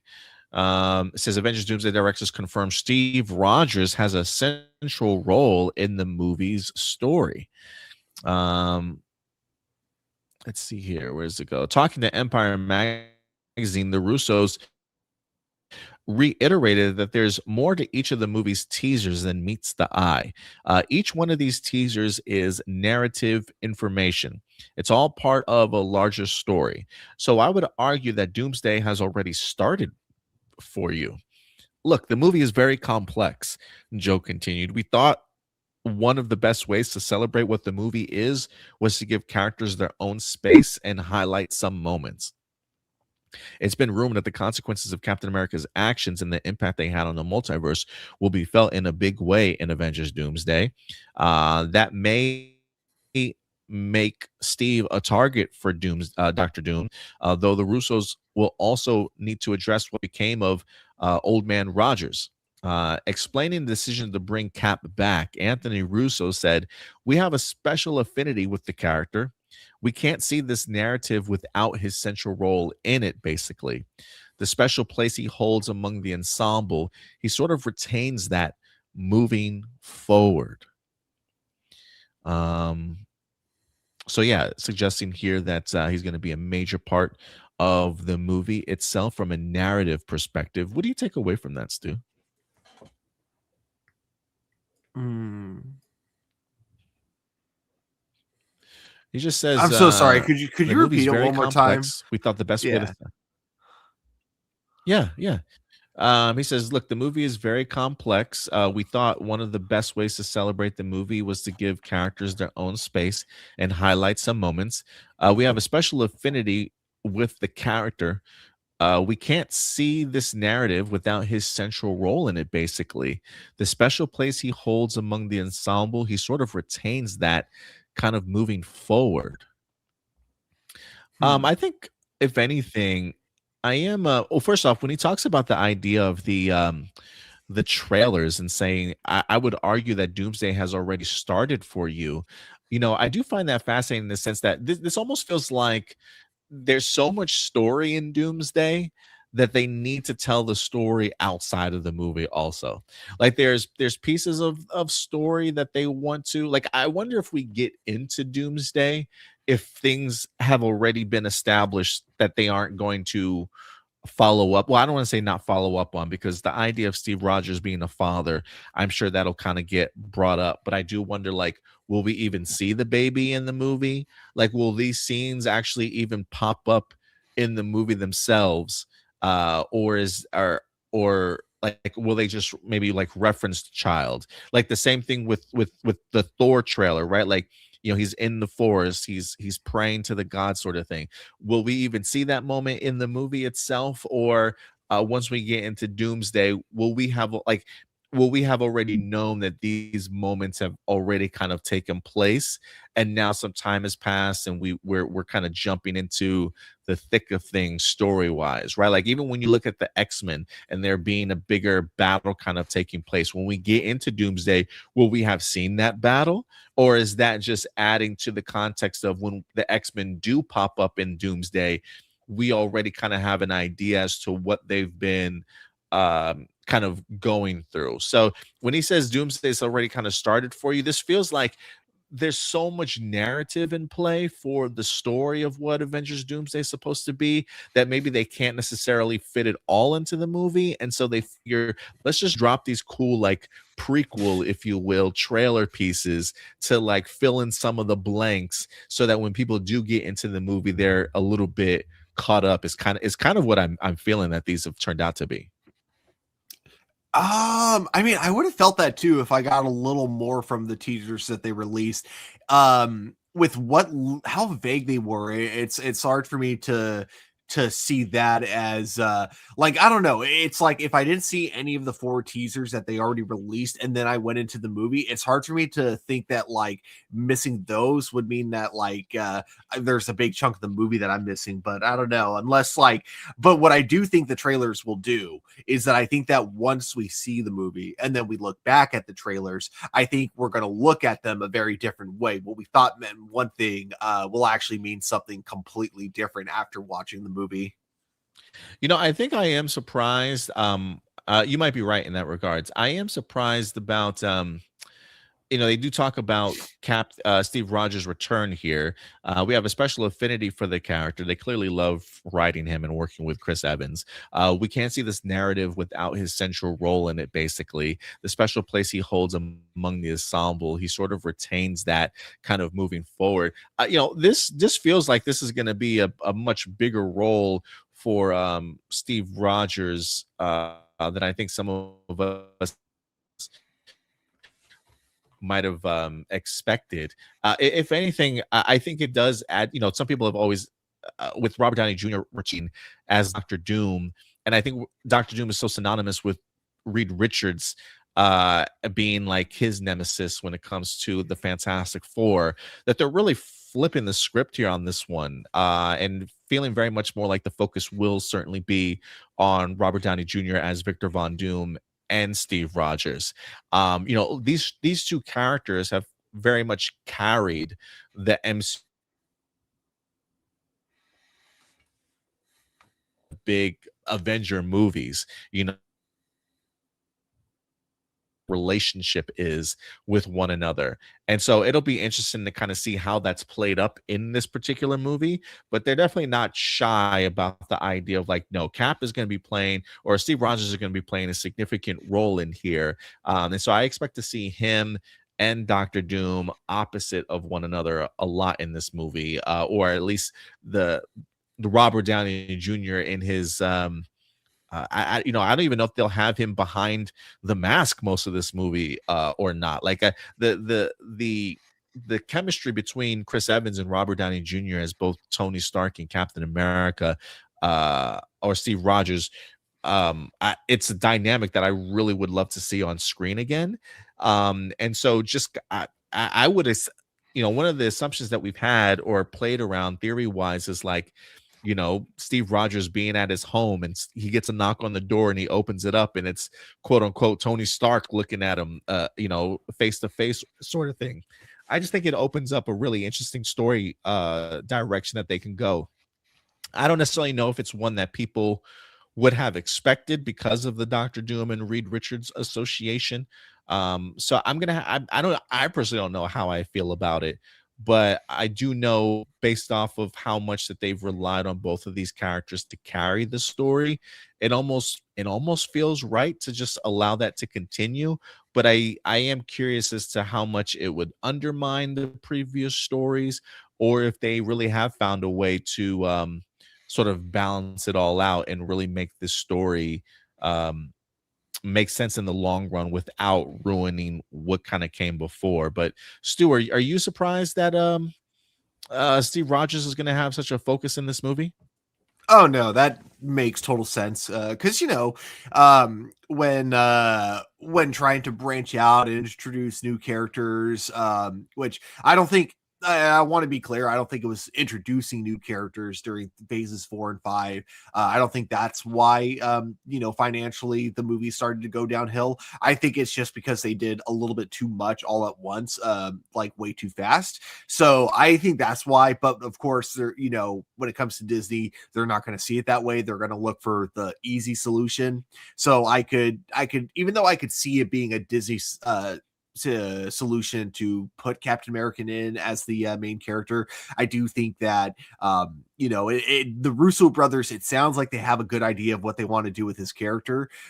So it makes sense for the story, and it makes sense on a marketing standpoint why they want him to be the main character. And it is cool that we're kind of getting a little bit of going back to Endgame, seeing how he wanted to live his own life, thinking like, hey, after everything good that I did, I think I deserve this one little thing for myself. And it's going to be kind of interesting to see that one little thing possibly having some really bad, consequences for everyone else. So I'm definitely looking forward to that. Yeah, I definitely am too. I am kind of curious as to I think we talked about this before, but I am kind of curious that the trinity of heroes all have kids now in their lives, and how vastly different the stakes are going to be certainly for them. The idea of like Franklin Richards being sort of captured at the end of Fantastic Four. Now, possibly the idea of Steve Rogers, him having a kid and staying in this timeline, having messed things up too. I wonder if Doom is trying to come after his kid. I wonder if Doom is trying to erase those aspects of the ripples in the multiverse that have been affected by Steve Rogers' kind of decision there. And Steve Rogers also pops up at the end of Avengers Doomsday. So they've got to, in some way, like keep Cap alive, I think, through all this so that he still ends up at that point in time in Endgame. But maybe that's not the case. Maybe, once we get Secret Wars and we get a soft reboot here, maybe it really just changes the whole dynamic of the MCU. Maybe that endpoint in Endgame no longer matters. See, what you do to show everyone that the stakes are real here is you bring back old man Captain America and you have him say, I don't remember any of this. Therefore, we know you don't have that like safety net of, oh, well, we know it works out in the end because we see Captain America there. As soon as you have Captain America saying, not necessarily, I don't remember any of this, that's when you know, okay, anything can happen then. Oh, sorry. And then there was one other thing I wanted to mention. When you brought up Robert Downey Jr., I do wonder with him having Tony Stark's face, if that's going to lead to Captain America, everyone else saying that the easy solution to fix everything is to just kill Doctor Doom. But if Captain America is going to be so sure that he can be redeemed because it's like, no, he's Tony Stark. I know him. He has a heart, or something like that. Him and Peter Parker probably both have that mentality. Maybe. Yeah. It'll be interesting to see how they handle that. And then last but not least in this regards, Chris Hemsworth is talking a little bit about Avengers Doomsday also. He's trying not to give too much away here, but Variety had the opportunity to sit down and talk with Hemsworth. Asked Hemsworth if Avengers Doomsday will make Marvel fans cry when Thor and Loki are reunited. Hemsworth answers kind of short. He says, I can't. It's yes, no, or maybe to that question. When asked if it was going to be an emotional movie, though, Hemsworth said it's incredibly emotional. It's incredibly powerful. It's going to blow you away. This one, I don't know how they do it. You know, it does feel like he's just kind of going through the motions here. It's incredibly emotional. It's incredibly powerful. It's going to blow you away in this one. This last sentence, though, I don't know how they do it. I feel like when he says this, I feel like this echoes a lot of what other people have said about this movie. Like, what's his face also gave Tom Hiddleston a couple of weeks ago talked a little bit about Avengers Doomsday. And he said something along the lines of like, I don't know how the Russos and them come up with this stuff. Like, I don't know how they managed to do it. It's one of those lines where it's like, I almost kind of ignore what every actor or person working on this movie has to say in regards to what the movie is about.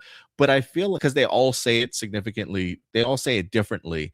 But one of the lines that I feel like everybody that's been interviewed has continued to say is, I don't know how they do it. Whether that be Tom Hiddleston, Chris Hemsworth, Pedro Pascal, Anthony Mackie. I mean, I feel like everybody that's talked about this movie has said this line. I don't know how they do it. And I don't know why, Stuart. I just feel like this just continues to give confirmation that the Russos have really tapped into something for me, man. I know there's a lot of trepidation and worry about, can the Russo brothers do it again? But the fact that even the actors, I think, are in awe at the fact that they're able to tap into a story that just works on the level that it does, really gives me more and more confidence. He can say it's incredibly emotional and powerful all he wants to, like that. To me, that just feels like actor speak. But I don't know how they do it from everybody. I don't know. It's like an alert to me. It's like a flag that pops up to me that, I think the Russos have something here, Stu. I definitely look forward to Thor's role in the whole thing. For Chris Hemsworth, I do think that both for him and for Tom Hiddleston, they were being genuine when they said they don't know how they do it, because, even if this movie is bad, no one can deny that pulling it off is still, it takes a lot of hard work and organization to pull it through. That's kind of the same thing with almost any Marvel movie. Any movie that has this much of a scope and with this many really big actors that you have to schedule around their busy schedules. I think that's a genuine statement, regardless of how the movie ends up turning out when it comes out. It would also be kind of funny if it just turns out this movie ends up being really good, and it just turns out in the end the Russo brothers just need to stick with Marvel. But yeah, with Chris Hemsworth, I am really looking forward to seeing I'm really looking forward to see him kind of go back to a little more of a serious side of Thor. And yet it still feels very in line with what we saw from the previous movie, because I think them ending it the way they did with him now taking on the responsibilities of being a father, and now we're going to see the ramifications of that in this movie, and seeing how it's now he fears going to battle, not because of losing his own life, but because he doesn't want to, leave his daughter an orphan again. I think that adds a whole new layer familiar to the character. And I can't wait to see how yeah, like I really hope we get to see him and Loki together, because I really want to see the Thor that we have now, the Thor that's like now a father and a lot sillier. And I want to see that Thor meeting up with the Loki that we left off with at the end of Loki season 2. Yeah, there's a part of me that thinks that it is going to be incredibly emotional. I mean, because as far as Thor's concerned, Loki's dead. So for him to pop back up here, and that these two really not having seen each other in such a long time, I'm sure it'll probably be an emotional and powerful reunion for sure. Like, But yeah, guys, Loki, let us not know only your are you thoughts in alive, but you've regards to actually had with the character Russo growth. brothers. Yeah. But yeah, guys, let us know your thoughts in regards to what the Russo brothers are saying, along with Chris Hemsworth in regards to this. Blossom says Steve Rogers, aka America's ass himself. He's pretty cool. Yeah. America's ass is coming back. Kiki and Luca. Unfortunately, the new characters have not resonated with the fans. Therefore, they're going back to RDJ and Chris Evans. Is it possible to fix Marvel? I think so. I mean, I don't think I know Marvel is kind of thrown some things all over the place, but I mean, I feel like it's improving already. I look at things like Thunderbolts, I look at things like Fantastic Four, I look at Wonder Man. All those things, to me at least, have been pretty incredible. So I think they're on the right path of recognizing what their faults certainly were, and making the adjustments certainly as need be. So I think I find like I think Kevin Feige and them are very focused right now on not only Doomsday and Secret Wars, but also Spider-Man Brand New Day. I think when Spider-Man Brand New Day hits, I think that's gonna cure a lot of woes for some people and help even build up the anticipation level for Avengers Doomsday that much more. So I think there's going to be a lot of anticipation for this movie. So I think they've already been in the process of fixing Marvel ever since the writer strike and the actor strike that we had. Was it a couple years back or so? I think they've taken the necessary steps to bring in the people that they've needed to do reshoots or rewrites and really change their focus. So yeah, I think so. Mm-hmm. Kiki and Lucas says the beauty of Avengers Endgame was Russo's ability to smoothly and flawlessly integrate all the characters. Yeah, I mean, there's very few people I think in Hollywood that can handle a big ensemble of characters and actors, and I think the Russo brothers have definitely mastered that. I mean, the expertise that they wind up acquiring alone from things like Civil War and Infinity War in Endgame, to them is probably like just riding a bike and getting back on it. But I'm sure it still takes mountains to have to move, like you said, Stuart, right? With like scheduling and stuff, different personalities and whatnot. But to have that expertise already going for you, and to be able to execute the way that they were in Infinity and Endgame, yeah, it's hard to see anybody else in this position, but they've definitely done it before. But yeah, that is the beauty of those movies. And to make it work, right? Like not just to pull it off, but then to also make it work from a narrative perspective. Like that's crazy. To make it like an actual good movie. Yeah, absolutely. Let's see here. But yeah, guys, let us know your thoughts in regards to that. And with that out of the way, let's move on to our next topic. This one might go by relatively quickly. I actually thought there was more content in this article when I first read it, but I wanted to switch gears over to Spider-Man Beyond the Spider-Verse, as we've got our next Miles Morales adventure. I think it's set to drop. Is that dropping this year? I can't quite remember, honestly. But this movie's been in production for quite some time. It's had a couple of delays, if you guys recall. But they are working vigorously behind the scenes to pull this off. This may be one of the few last adventures that we have here of Miles Morales, at least in animation form. But this week, Sony Pictures Animation decided to talk a little bit about Beyond the Spider-Verse in regards to where things were at. So let's go ahead and pull this up here and see what we got. I'm waiting for some brand new looks. This was one of the last looks that we wind up getting from the project, along with some images of Prowler, if I'm not mistaken. But let me pull, where's this article? Here we go. Let me pull this up here for you guys. There we go. Let me get this banner pulled up too. All right, let's dive through this. It says Spider-Verse Godfathers Lord and Miller have been directing MGM's Project Hail Mary for 2 years. Have they been a presence? I would assume in regards to presence for production. And they say they've been present, sending notes. They even set up their Hail Mary edits right in the courtyard here just to be close to Spider-Verse. So it looks like they've been going kind of back and forth. The article also asks, they've drove some animators crazy on the last Spider-Verse because they write the movie until the end of production. Is that straining for people in this time around? I don't remember if you remember that article, Stuart, that came out a few years back when Across the Spider-Verse had dropped and animators were complaining about how Lord and Miller do their work. This is what one of the Sony Pictures animation producers says. He says, nobody has to work on the show they don't want to work on. Even though you'll hear, whether it's Spider-Verse or other shows, that people go through these really difficult crunch times. Everybody wants to be on the most ambitious and most exciting shows. I don't like says, that answer. We made some changes. Yeah, I don't like that. I don't like that answer either.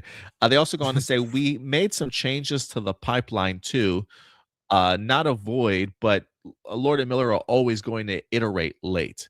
But to lessen the amount of iteration on the back end, we brought on a live action director of photography, Alice Brooks. She's been directing camera in a way that we haven't done on Spider-Verse before. We're in animation on Spider-Verse now because the directors and Chris and Phil have a chance to iterate so much early on while we're in story and truly visualize what it's going to look like by the time those sequences flow into the ImageWorks pipeline. There's way less changes. So it does look like they've kind of made some changes to how they did it. Because if you recall, one of the complaints that they had was they would have the animators literally do all the animation for that particular scene. You'd have to, who knows how long that would take. They would look at it, and then after looking at it, then they would like scrap it or have them do it all over again or add new scenes or write more things for it. And then they have to do the animation sort of all over again. And this is one of the reasons for all the delays and all the pushback sort of thing, and just how their style of animation works for Lord and Miller in regards to how they like to do it. So it sounds like they've done a little bit of some changes there so that they don't have to so they have maybe less changes kind of on their plate. But regardless, Stuart, you weren't a fan of their response.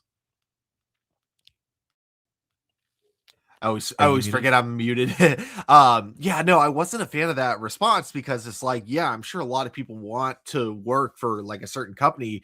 That doesn't give you an excuse to like to I don't want to say treat them like shit, because I wouldn't quite put it as treating them like shit, but it wouldn't. I don't know. I still think that like just because someone wants to work on it, you should still hold the higher ups, including the writers, to a better standard to make it. Because like you want everyone to enjoy the work that they're doing. Someone wants to work on a big project for name value, but you also want them to make sure they're having a good time doing it, because if they're having a good time, the better the product is going to turn out. So I think that if I were Sony, my response would be that yes, that's why we're taking more time to make sure that the script is fully completed before we animate it.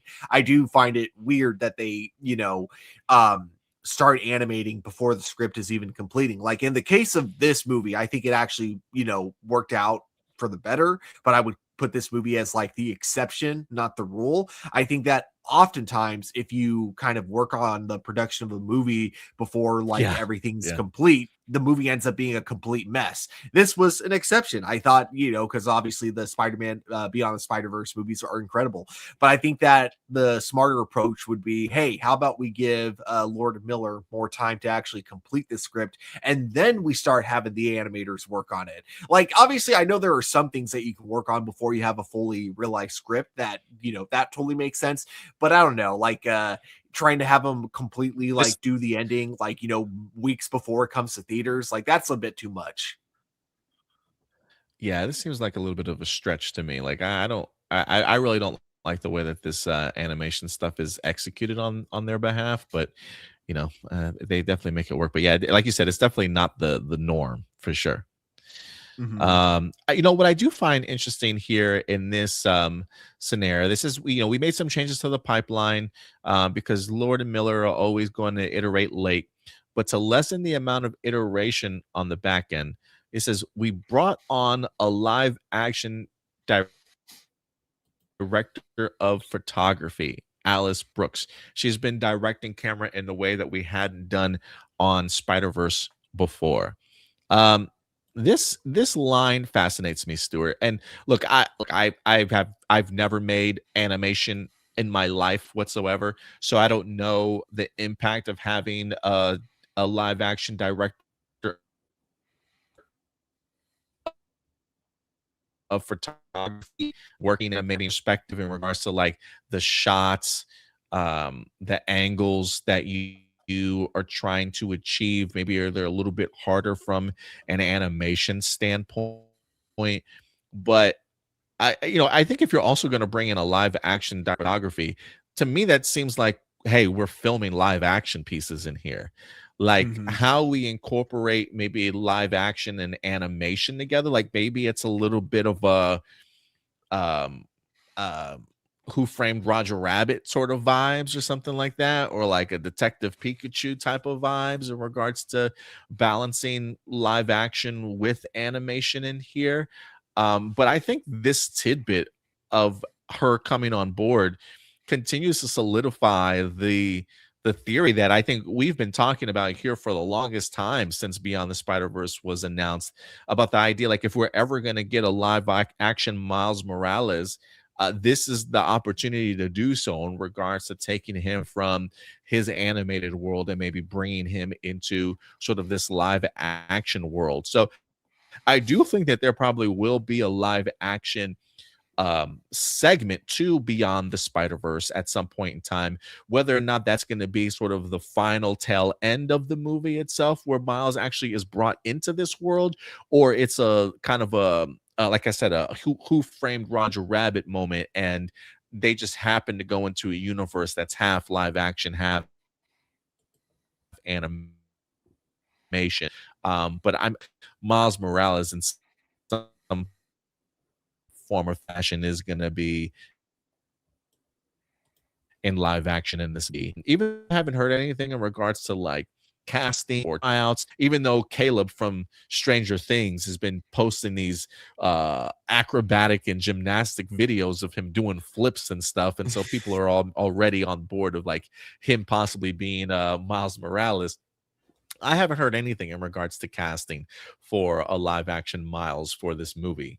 But regardless, I just thought it was an interesting tidbit of information here to give some insight in regards to where we could possibly be going with Into the Spider-Verse in a live action standpoint. What do you think? Do you think that's more of a Who Framed Roger Rabbit moment, or do you think that that is the plan to bring him into live action world by the end? I'm pretty sure we're gonna get at least. I don't know if it would be the climax, but I pretty sure we're gonna get some live action segments within the next movie. I don't know how it'll be utilized. I don't think it'll be like a world that's part animation, part live action. I think it'll be just that we have all of these animated Spider-Man in a live action world briefly, and then maybe that's where we get like a cameo from either Tobey Maguire or Andrew Garfield or someone, Ooh. or we might get our introduction to the live action Miles Morales actor. Like we could have this version of Miles meeting that version of Miles, like at a young age, and maybe it could be the MCU Miles Morales. Regardless, I definitely I definitely do believe we're going to get live action in some shape or form in the next movie. Yeah, I think so. I think so too. Marcin says, hopefully they have Shamik Moore record his lines in a separate booth far away from Haley Steinfeld. Yeah. Did Haley ever comment on that? Because okay, so this is I the don't think she context that has. yeah, because this is the context that I know of from it, is that she was getting engaged. He posted on the same day on Twitter, but not on her page, like a sad face, like meme or something like that, like he was sad.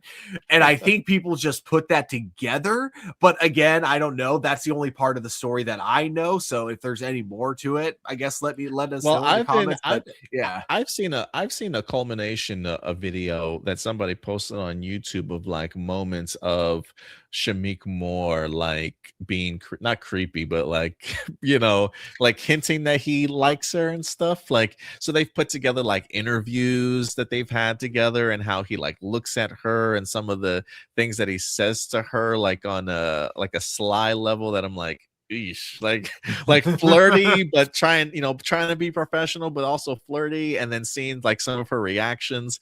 It's like, yeah, bro, she's just not that into you, my guy. Like, yeah, I know you got this big crush on her, but like, yeah, just maybe slow it down a little bit. But Yeah. so yeah, I don't think any like lawsuits have been filed for like protective orders or anything like that.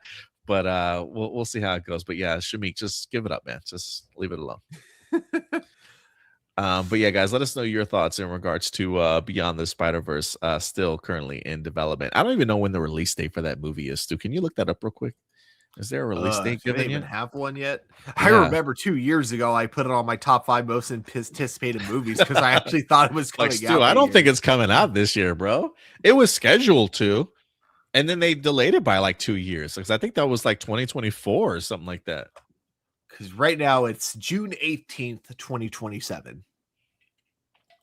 Damn, we're still a year and a half away. That's crazy. That's crazy to me. But yeah, it'll be here one day. One day. One of these days. Yeah, one of these days. I mean, maybe they're trying to push it back so much to where it's like, you said that's June 2027. Yeah. Who knows? Maybe they're trying to time it perfectly, Stuart, so that Miles Morales can then pop up in Secret Wars, bro. Ooh. Now that would be really cool if that's what they were planning. Yeah, Kevin Feige's like, hey guys, look, we really want to bring Miles in this. It'd be really cool. Can you just delay this by like 4 years for us, please? Like, maybe it just happens to work out that way. Like, maybe that wasn't their plan all along, but by the time like they actually get to, maybe that's why they still haven't finished the script. Maybe that's how they're doing animation, let us see how things develop in the MCU, where they're at Marvel wise, right? Like, oh, we've got an Avengers game, we got an Avengers movie coming out. Maybe the last moment of this script, they just write something, real quick to fit into the time period that they're in, and they plug him right into this movie. Yeah. I think that's what's happening, man. I think that's what's happening. But yeah, guys, let us know your thoughts on Beyond the Spider-Verse. And then next up, you know what? Let's go from, we're going to stick into the world. Well, I guess Spider-Verse is technically Sony, but we do want to switch over to the world of Disney, specifically Lucasfilm. As for those of you who don't know, we do have ourselves a brand new Star Wars movie that's set to drop this year, as we've got The Mandalorian and Grogu set to hit theaters, I think in May, if I'm not mistaken. So yeah, guys, I know a lot of us are certainly anticipating like Star Wars Starfighter and whatnot in a couple of years, but we do have ourselves a Mandalorian and Grogu movie set to go ahead and drop this year, and we got some new details. Now, what I find fascinating, Stuart, is the idea that this movie has really kind of gone under the radar in regards to not much marketing has kind of taken place for this. I think a lot of us were certainly expecting even a trailer possibly at the Super Bowl, and that didn't come to fruition either. But this movie, believe it or not, Stuart, is kind of ramping up a little bit. Jon Favreau has been out and about talking a little bit about this particular movie. And there's also a ton of things that actually have been going on behind the scenes that they've made like little announcements here or there. in regards to what's kind of going on for this movie. So while it doesn't feel like much, I do believe the marketing campaign for this movie has actually started already. Let me bring this up for you. I was going to try and find it online, but I'm going to pull it up on my phone because this is the weekly report, Stuart, for The Mandalorian and Grogu. This comes to us from Mandoverse Updates over on Twitter. Okay. This is a report from February 4th to the 15th. And this shows me the marketing campaign has begun. Check this out. There was an opening ceremony to celebrate a 10-foot Mandalorian and Grogu snow sculpture that debuted in Japan. So they did that.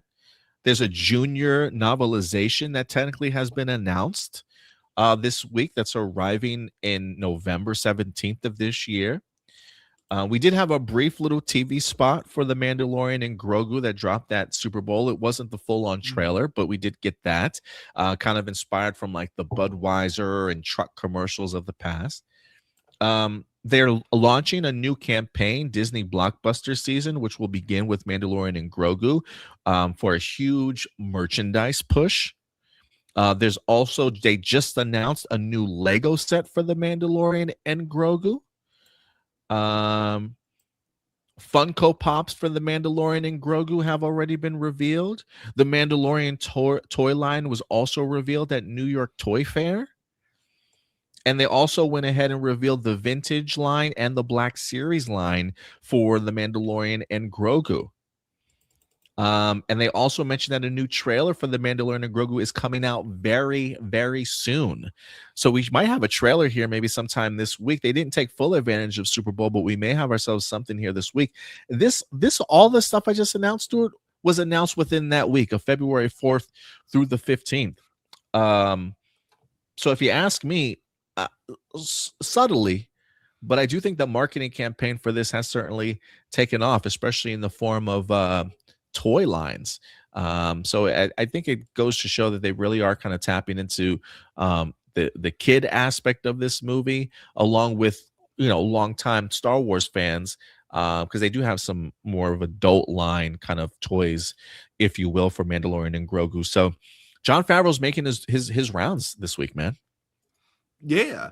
I do find I think the most interesting aspect was the junior novelization, because I know they've done those in the past. Yeah. My question is always, is it going to come out though before the movie? Because then that's how spoilers get leaked. Yeah, no, this one is coming out in November, so they're going to hold off on that one for a while. Yeah. But I am looking forward to, hopefully we get like at least like another trailer like in the next month.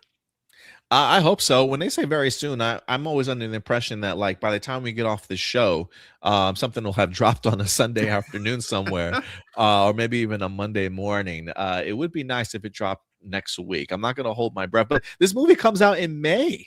I mean, we're like 3 months away. We don't even have do we have a teaser? We do have a teaser trailer, but we don't have an official trailer. We don't have a second official trailer or anything like that going into this movie. So it almost feels like non-existent. Although maybe they're just trying to maybe they think the last minute rush of dropping everything will keep it fresh into people's memories and get people a little bit more excited.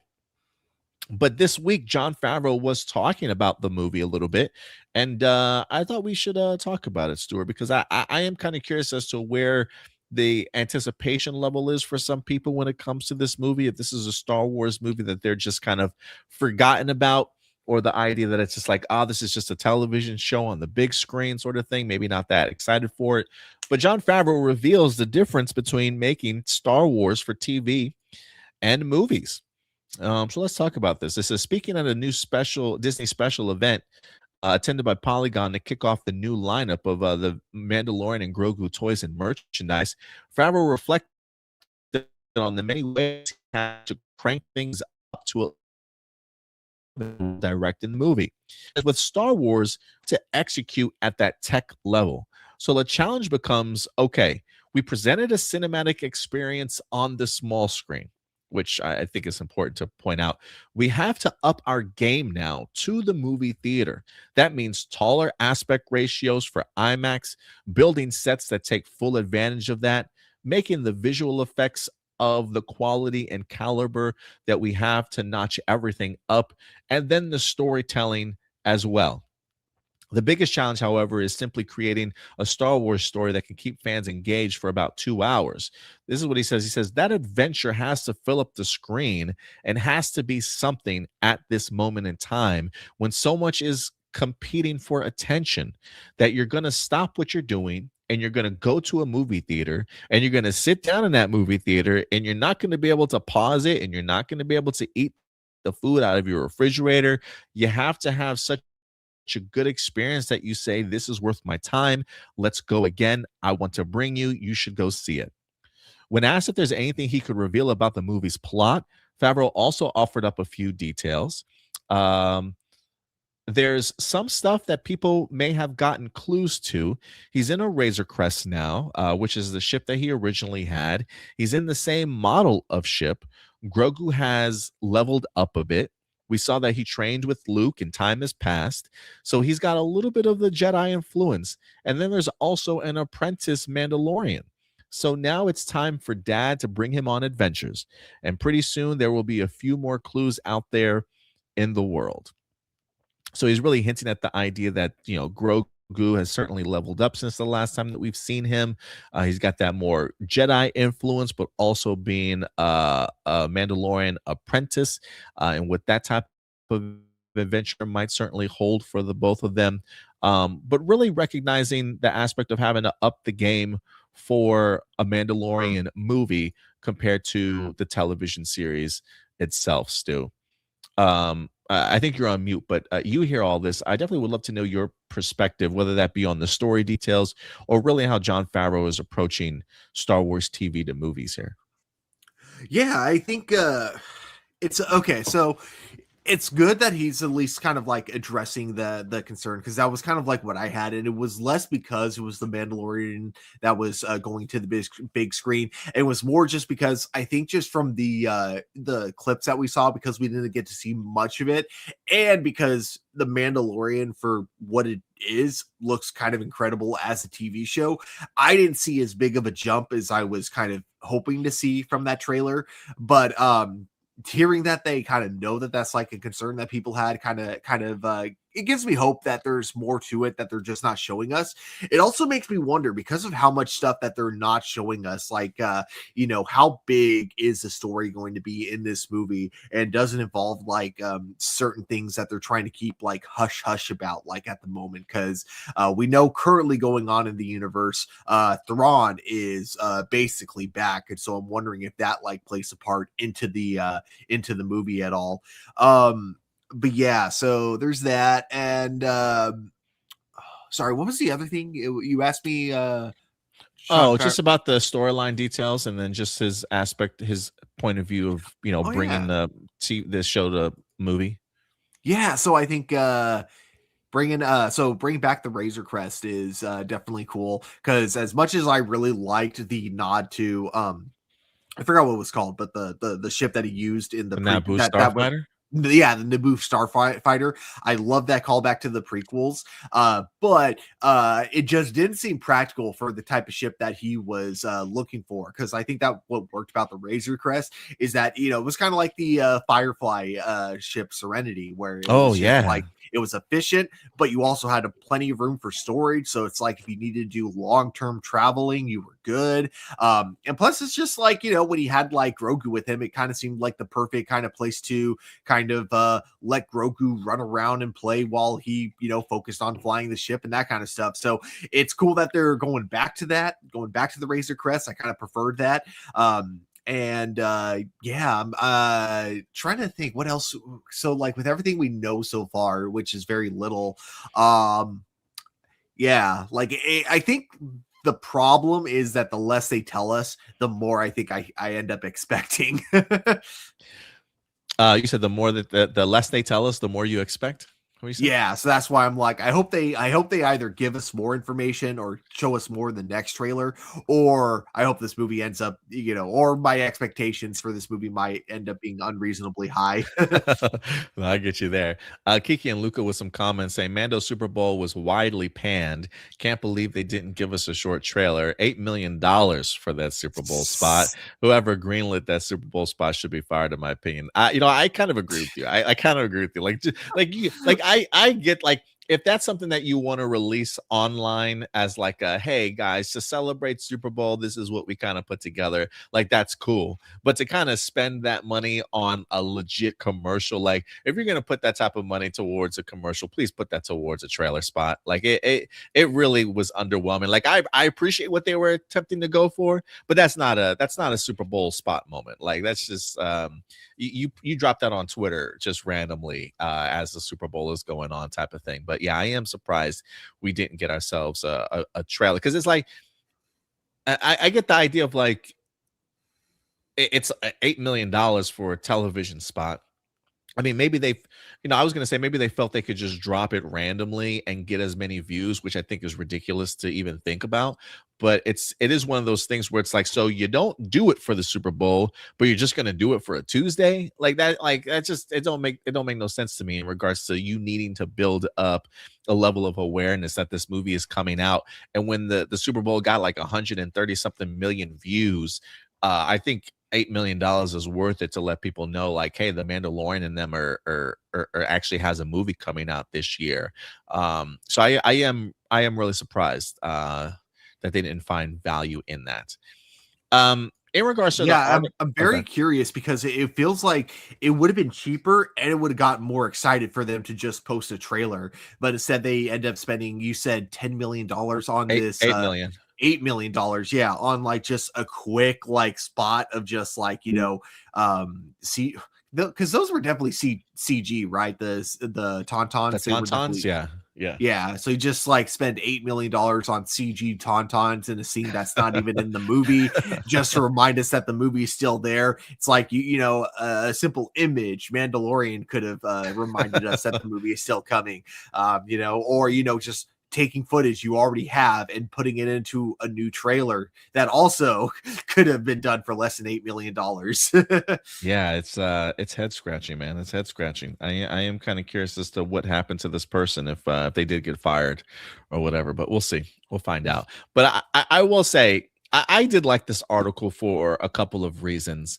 You did bring up something in here, Stuart, that like, sometimes it's easy for us to forget just how good the Mandalorian and Grogu looks on the small screen, that it's already kind of at that cinematic level of experience in regards to the quality and the type of money that they kind of spend in bringing their movies to life. It probably just, looks just as good on the Mandalorian, right? So, when we see the Mandalorian teaser trailer and we're looking at it and we're like, it looks just like the TV show. It's like, well, no, the TV show is cinematic. Like it's built in to look like a movie quality already, right? So like I think it's a little bit of we've kind of already been spoiled in that regards of the type of quality that is the television show. And so yes, while I do agree with, Jon Favreau does also say in here, but we're also taking those leaps and bounds and moving forward, right? Like we got to expand the aspect ratio. We are dialing up just a notch to really feel more like a cinematic experience. But I do think in some respects we kind of already been a little bit spoiled with the Mandalorian and Grogu in regards to its quality. So that's why visually the way that it looks, I think that's part of the reason as to why I'm anticipating an actual official trailer a little bit more, just to kind of get a better visuals in regards to what this movie certainly might look like. And I also think this is a fresh reminder too that Jon Favreau is a filmmaker at heart. He's not only an actor, but he's also a writer. He's also a director. He came from the world of movies. If anything, I would say I think the adaptation of him going from movies to streaming television series in the format of telling the Mandalorian story is probably a more of a mountain for him to climb than it is to actually make a Mandalorian and Grogu movie. Like, and this feels like Mhm. this is sort of Jon Favreau, like in his bag, in his element.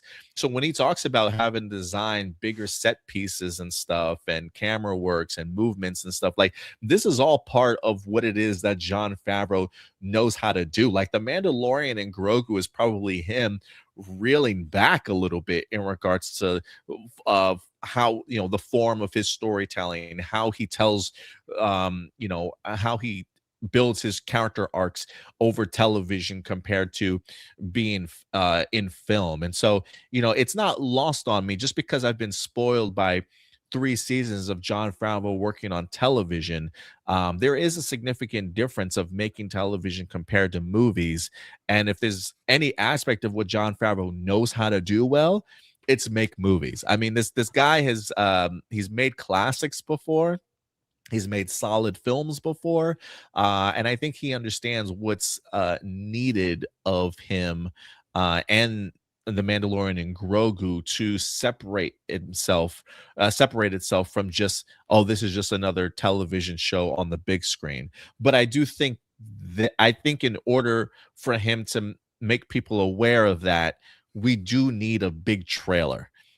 We need a big trailer that not only visually showcases it, but from a creative, hey, what's the story in this movie going to be, to warrant the idea of like, oh, this, like you said, Stuart, there may be pieces of the story that they can't reveal yet, but there are aspects of the story that they're going to have to reveal to make people feel like, okay, this is worthy of going out to the movies for. And it seems like he recognizes that with the competition that's out there. It's already hard for people to go to the movies. Now you're asking people to spend their hard-earned money. And I don't believe Jon Favreau or Dave Filoni is the ones that are putting these trailers together. But whoever does put the trailer together does need to get on board with that mindset of, we got to make people feel like this isn't something that you can just sit at home and watch. You have to watch it on the big screen. But if there's anybody that can do that, it is Jon Favreau, because this is his bread and butter, is filmmaking over television. And I expect him to really be in his bag here. So this gives me confidence that he understands what the assignment is. And hopefully he knocks it out of the park. So I'm not expecting this whatsoever to be just another television show at all. I just a guy just got reminded of that joke from the Simpsons movie. Why should we pay $12 to watch a movie that we can watch on TV for free? If you ask me, everyone in this theater is a huge sucker, especially you. I love it. I love it. Kiki and Lucas says, I'm very excited for Mando and Grogu, but it's got to be substantially better than the TV show. I think so. I think it will be. I would like to see Grogu level up his ability to speak verbally. That would be cool. Yeah, that would be cool. I would love to see that, like as far as his next development. This is kind of why I wish they waited before bringing Grogu back into the show. And this, I 100% think this was a Disney decision. I don't think this was like Jon Favreau's plan, but I think that like they could have kept him away for a couple seasons and then had Grogu come back and then, be able to speak, better. And then like possible, like, I don't know if he would talk like Yoda, because like, we've already been introduced to, we know now in canon that Yaddle didn't talk like Yoda at all. So it's not like a thing that his species just does. It's just something that Yoda specifically does. But yeah, I feel like that was a missed opportunity they could have taken.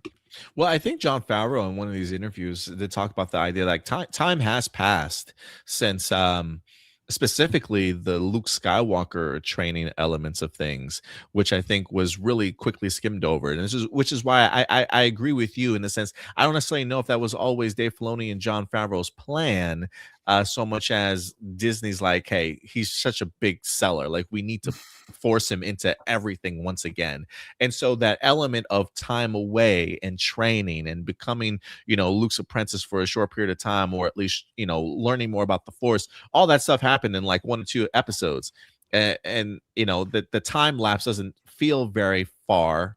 apart, but apparently some time certainly has passed in between all of that. So it'll be interesting to see what the further developments here for Grogu. But I do hope by the end of this movie, he is able to speak verbally a little bit. It would be a really nice character growth moment for him. But I would agree with you, Story. I think there's something about this story that they have yet to reveal to us that will make it worthwhile to be told on the big screen. So we'll see. Mm-hmm. But yeah, guys, let us know your thoughts in regards to the Mandalorian and Grogu moving from TV to film transition. Let us know your thoughts. We got two more topics we might be able to get into here relatively briefly. This one I thought was pretty fascinating because we have kept you guys up to date that there was a Baywatch television series or reboot that was certainly in the works.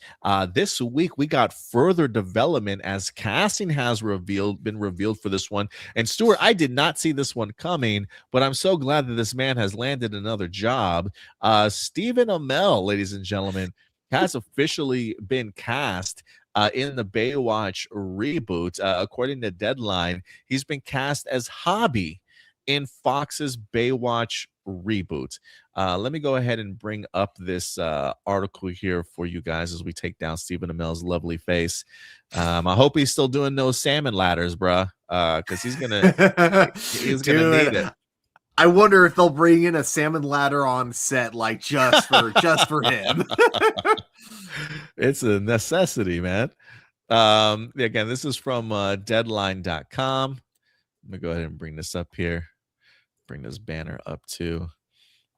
Good old Green Arrow is back. Let's see here. It says Stephen Amell is the first star to be cast in Matt Nix's Baywatch reboot for Fox. He will play the series' regular role of Hobby Buchanan, a character from the original series. The wild child Hobby Buchanan is now a Baywatch captain, following in the footsteps of his legendary father, Mitch, who was played by David Hasselhoff. Hobby's world is turned upside down when Charlie, the daughter he never knew, shows up on his footsteps, eager to carry on the Buchanan family legacy and become a Baywatch lifeguard alongside her father. From the first conversation, Stephen Amell brought exactly what it is, what this new chapter of Baywatch demands: heart, intensity, and that undeniable hero energy. And they probably should have said a pack of six abs, a six-pack abs for sure. He's the kind of lead you can sprint into danger, carry the emotional weight, and still make it feel fun. We're so excited to get started, is what the executive producer and showrunner of Baywatch had to say. Now, the role was originally played by Brandon Call for one season, then by Jeremy Jackson for the remainder of the show's run. I was going to say, I recall Hobby being in the show. Fox teases that Baywatch will feature adrenaline-fueled rescues, tangled relationships, complicated chemistry, and beachside heroics that define the original. Now with an entirely new cast donning the show's signature red swimsuits, contemporary trappings, tensions, and challenges, and a renewed mission to protect Southern California's shoreline. What do you think about the casting, Stuart? Is this perfect or what, bro? So wait, just want to make sure. So Hobby wasn't because I've never watched Baywatch, that wasn't Dave Hasselhoff's character, right? No, that was his son. Hobby was his son. Oh, I didn't know he had it. Okay, cool. Okay, got it. So yeah, this is interesting. Interesting show to reboot. So it sounds like they're not going the route of the movie. It sounds like this is actually meant to be like a serious reboot. So you know what? I'm a bit intrigued. I don't know if I'll be watching the show when it comes out. It'll be up to the trailers, I guess, to really hook me. But yeah, that interesting casting though. I think you're gonna get the female gaze for sure if you have Stephen Amell, like just having him in his red swimsuit, like shirtless the entire time. Boom, you already got a moneymaker right there. You still there? Oh. Yeah, I don't think you can go wrong. I really love this casting. Yeah, can you hear me okay? Yeah, I can. I think there's just like delayed, a really big delay probably. Now. Yeah, I personally love this casting choice. I don't know why, but I feel like Stephen Amell probably fits into this role beautifully. I missed him in his show Heels. But I mean, the guy played like a playboy, rich hero guy in Green Arrow. And he has the look, he has physique, he has a personality, he's got the charm for sure. This feels like just Baywatch, like just a layup, honestly, in regards to the casting choices in here. I don't know how old Stephen Amell is at this particular point in time, but I feel like he's probably still the guy that keeps himself in relatively good shape here. I do remember Hobby a little bit from the original Baywatch series. Not that I watched it religiously or anything like that, but I recall it probably came on like before or after one of the shows that I watched. So sometimes I would either catch like the tail end of it, or I would find myself just watching the episode before my show actually kind of came on. So the fact that they said that they were going to bring Hobby back, my first instinct was, well, why didn't you just bring back the original Hobby from the? But that was such a long time ago. The guy's probably aged like another 30 years or whatever the case may be. So maybe you probably would want to go with a younger Hobby, certainly at this point. But yeah, I think Stephen Amell is going to fit this role perfectly in regards to what's asked for him. So I'm glad that he found his next project. Honestly, it's always cool to see Stephen Amell gaining more and more work. I wish it the best. I don't know if this is something that I'm personally going to watch religiously. Indy might.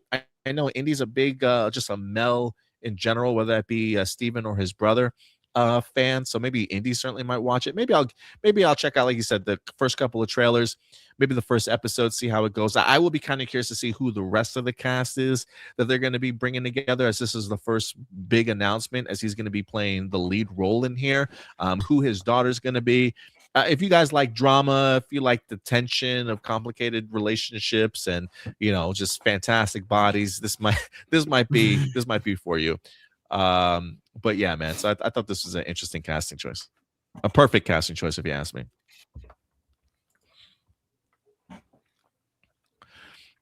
Let's see here. What else do we got? So yeah, guys, let us know your thoughts in regards to Stephen Amell in the Baywatch reboot. And then last but not least, this was the last article that I wanted to talk about here, Stuart, because it kind of dropped on me late Saturday. But James Gunn is in the news this week, as he is, believe it or not, talking about Batman. Apparently, he has a little bit of an update in regards to the casting along with the script. No, James Gunn is not revealing to us exactly who he has cast as Batman, or if the casting has even begun, but it does give us a better insight in regards to where his head is at in regards to bringing this movie together. So let me bring this up to you guys. This is actually coming to us from Screen Rant. That wind up dropping this article the other day. Let me just make sure. Yeah, it says this says James Gunn speaking with the Ringerverse. Studio CEO revealed that he's definitely has actors in mind for the role. He says, "Do I have an idea about actors to play Batman? Absolutely, I do. I have guys I like. I have guys that are at the top of the list, just like I had people that were at the top of the list for Superman. But let me tell you something: they aren't David Corenswet, right? They didn't get the job. People can guess, and maybe they'll be right about certain things. I don't know. I don't know what you're talking about specifically. It's totally up in the air. We have we have to screen test. We have to do the whole thing. It's unlikely that I'm going to hire someone that's Sylvester Stallone as Batman. We're just hiring him. It's unlikely that Batman is going to be one of those guys, but it's possible. I know one actor in particular who is a pretty big star that wants to be Batman. We've talked about it, but I'm not sure that's the case. And then in regards to the latest status of the screenplay, he says the script isn't done. I mean, we've got somebody writing the script. I think it's really good, but it isn't finished yet. So yeah, that's just a little bit of an update in regards to James Gunn. I think if anything, one of the things that this reveals to me personally is just the idea that this feels like this is going to be an open casting type of thing. I don't necessarily know if he is going to handpick somebody specifically for this role ahead of time. Similar, like he may have an idea as to who he would like, but I think he's still going to have people come in for open auditions for this movie to be cast as Batman. I don't know. Maybe Batman's already technically been cast, and we really have no idea. But this feels to me that it's not necessarily going to be a big name person just because of their name, but somebody that actually wins out in auditions. And it wouldn't surprise me if James Gunn really wants somebody that doesn't necessarily have the name recognition of a big name actor also, Stuart. For this one, just because he said it's not going to be another David Cornsweet, the vibe that I get is that there's a chance this guy might be a known actor. That Might be some somebody. people are, yeah, Okay. someone that people are probably going to be able to guess. But obviously, he's definitely, if someone guesses it online, he's definitely not going to say yes or no to that. What I would be curious about, regardless of if he gets the role, I do want to hear who his top picks were. After we discover who's gotten the role. I'm curious who else is like in the running for this.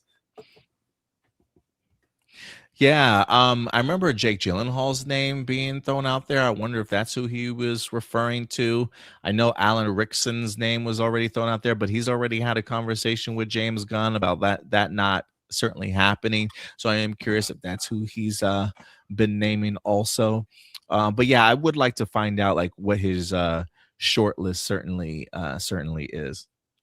But yeah, just a brief little update there in regards to James Gunn and Batman. We'll see, man. We'll see. What is it, 2026? So we got Batman. When is the Matt Reeves Batman supposed to come out? 2027, right? So yeah, I definitely expect a Brave and the Bold by 2028. So they definitely have some time to put this movie together. But I there's a part of me that just expects a Batman reveal by the end of the year. If that's not going to come in the form of like a Clayface appearance, like a quick cameo to kind of reveal who it is, I definitely expect after Clayface to be dropped, maybe like an official announcement as to who they have as their Batman. Like I can't imagine them waiting for Matt Reeves movie to drop before they give any sort of information as to who the DCU Batman is going to be. What do you think, though, Stu? I mean, I don't think James Gunn is too concerned about, like, I don't think he would announce the new Batman around the time that the trailers or any marketing came out for the Batman. But I don't think he cares too much if like it's been a little bit, like it's been a few weeks. We've had the trailer for the Batman 2, and then he wants to reveal the actor who's going to be playing Batman in Brave and the Bold. I can see that happening. I don't necessarily see him worrying too much about like either Batman stepping on each other's toes, just based specifically on like interviews that I've heard with him addressing the issue in the past. Gotcha. But yeah, let us know your thoughts, guys, in regards to James Gunn's comments here. I do want to get into some comments here. Peg C, in regards to Stephen Amell's age, he's 44 years old right now, so he's literally a year older than me. Man, so you know what? I can get into that Stephen Amell shape too. Marcelino says Baywatch is a terrible franchise. It was never good. It was the original Michael Bay showing skin.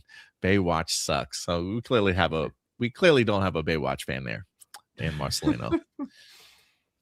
But yeah, guys, let us know your thoughts on some of the topics that we certainly talked about today. And Stuart, with that out of the way, I think you know what time it is. I do indeed. And now, everybody, it is time for live viewer questions.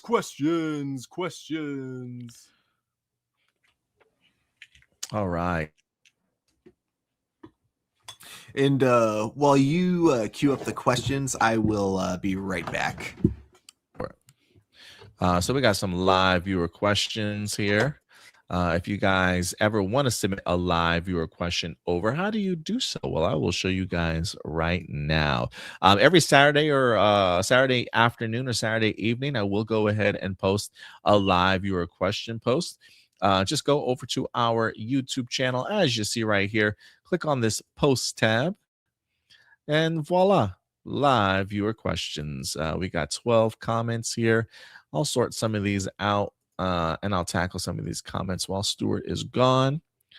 Let's see here. AJ, the Morphing Grid, Zordon's Ranger Network. Zordon's influence extended far beyond Angel Grove. He strategically established teams across the galaxy, from the alien Rangers of Aquitar to the vendors of KO-35 and the mysterious Phantom Ranger on Eltar. His oversight even involved Earth space agencies and celestial warriors like Trey of Triforia, creating a cosmic network that mirrored the original Mighty Morphin colors and powers across different worlds. By the time the Space Rangers faced their final stand, it was clear that Zordon had been orchestrating a multi-planet defense system for years to prepare for the ultimate confrontation with Dark Spectra. Does the fact that Zordon secretly recruited Rangers across the universe long before the Earth team existed change how you view his role as a mentor? Not really. I mean, if anything, I think it probably adds to it. You know, there are I will say, I think what did make me view him differently as a mentor was probably the Grace Sterling story from MMPR comic book series. If anything, the idea of, like, despite him being a great mentor, that he's still capable of making mistakes. You know, the inability to, you know, put people in a particular situation in order to succeed. um you know, I think if anything, what that Grace Sterling thing did show me, though, was that despite the error of his ways and some of those people on his team being killed off, Zordon certainly did, I think, learn from those mistakes. And then you add on top of the things, everything else that he kind of established. It seems like he's very much a forward thinking type of mentor, but still capable of making rash decisions and mistakes, which I think in some aspects, making Zordon a little bit more fallible, with the ability of making some errors, just shows Zordon certainly wasn't perfect, but he definitely tried his best in certain areas. So I do appreciate him as a mentor, to say the least. Let's see here. Marcelino. Let's talk about, you know, first off, AJ, thank you so much for the shorter entry here this week, my guy. Marcelino, let's talk about Marvel's Shadowland event, aka the worst Daredevil story ever written. Marvel at the time wanted to make a street level event because they realized that they hadn't done any yet. In it, Daredevil becomes the leader of the Hand and decides to try to turn into a force for good to protect New York. During this time, he becomes a dictator and even murders Bullseye. So the rest of the street level heroes, which include Spider-Man, Wolverine, Moon Knight, Jessica Jones, etc., unite to take down Daredevil. People hated this comic because of Daredevil feeling out of character, where he became the thing he hates, a fascist, and even kills a few lost heroes. But that's not even the worst part. The worst part is the twist. The twist is that it wasn't Daredevil who did it. Matt was being possessed by a demon the entire time. People hated Matt feeling out of character, and those who were enjoying it hated the twist because it felt like lazy writing and took away Matt's agency. Marvel wanted their cake and eat it too. They wanted Daredevil to be the main villain, and they also wanted to ensure that the status quo would never change. So that's why they added the demon twist. I don't think this will ever get adapted. The closest we'll ever get is that they're using the black suit from the comic. Yeah, I don't think that's ever gonna. I would agree with you in this. I don't think that's gonna get adapted. I think the suit is probably the closest thing that we're going to get. You know, I don't know where Marvel was at the time, sales wise, when they did the Shadowland stuff. But you know, I don't blame them for doing, you know, taking chances and risks and trying to create things. Like, I wonder what the playing field for the villains at the time were looking like. You know, the idea of Daredevil turning into a villain, like the premise of it alone sounds interesting. Maybe the execution of it though was relatively piss poor. I mean, we've seen heroes turn villains before. Like I would even take maybe Wally West as a character from DC. But even then, now that I think about it, I don't necessarily know if that was executed correctly. Like poor Wally West, ever since his return, he's just been back and forth, hero, villain, hero, villain. Like you can't really trust this guy, right? So I don't necessarily know if the Wally West story was handled well, let alone what potentially could have been for Matt Murdock in Shadowland. It's not a story that I personally read, so I don't really have any concrete of feelings or opinions in regards to like how they executed it. But I don't have a problem with Marvel taking a chance on flipping the status quo for Daredevil. I think it's a cool idea, but maybe the execution itself just wasn't necessarily handled well. But I wouldn't mind seeing what's that line, Stuart, that they say that if you live long enough, you become the villain or some shit. What's that line? You either die a hero or you live long enough to see yourself become the villain. Yeah, and I think that can hold true to some characters, especially characters that have been around for a long time. So I'm not opposed to them taking a chance, but if the execution was bad, then yeah, I don't blame people for being upset about it. He also says we always hear rumors that turn out to be fake all the time. But what were some rumors that turned out to be fake for a movie that you wish were true? Because it would have been so much better than what we actually got. Ooh. That's a tough one because... Yeah. Google, let's do that. Yeah. Because it's so weird. Like, I know I've definitely heard a bunch of rumors in the past, and I just, for some reason, cannot think of them at the moment.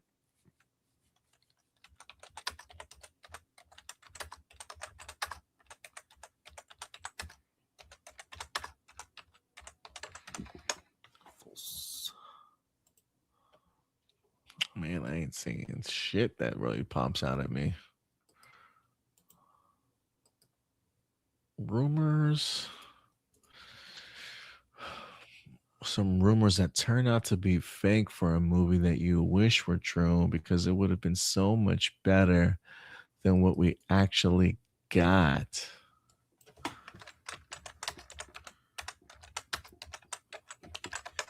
Or here we go. Fake movie leaks. I guess that's another way to put it. Movie leaks.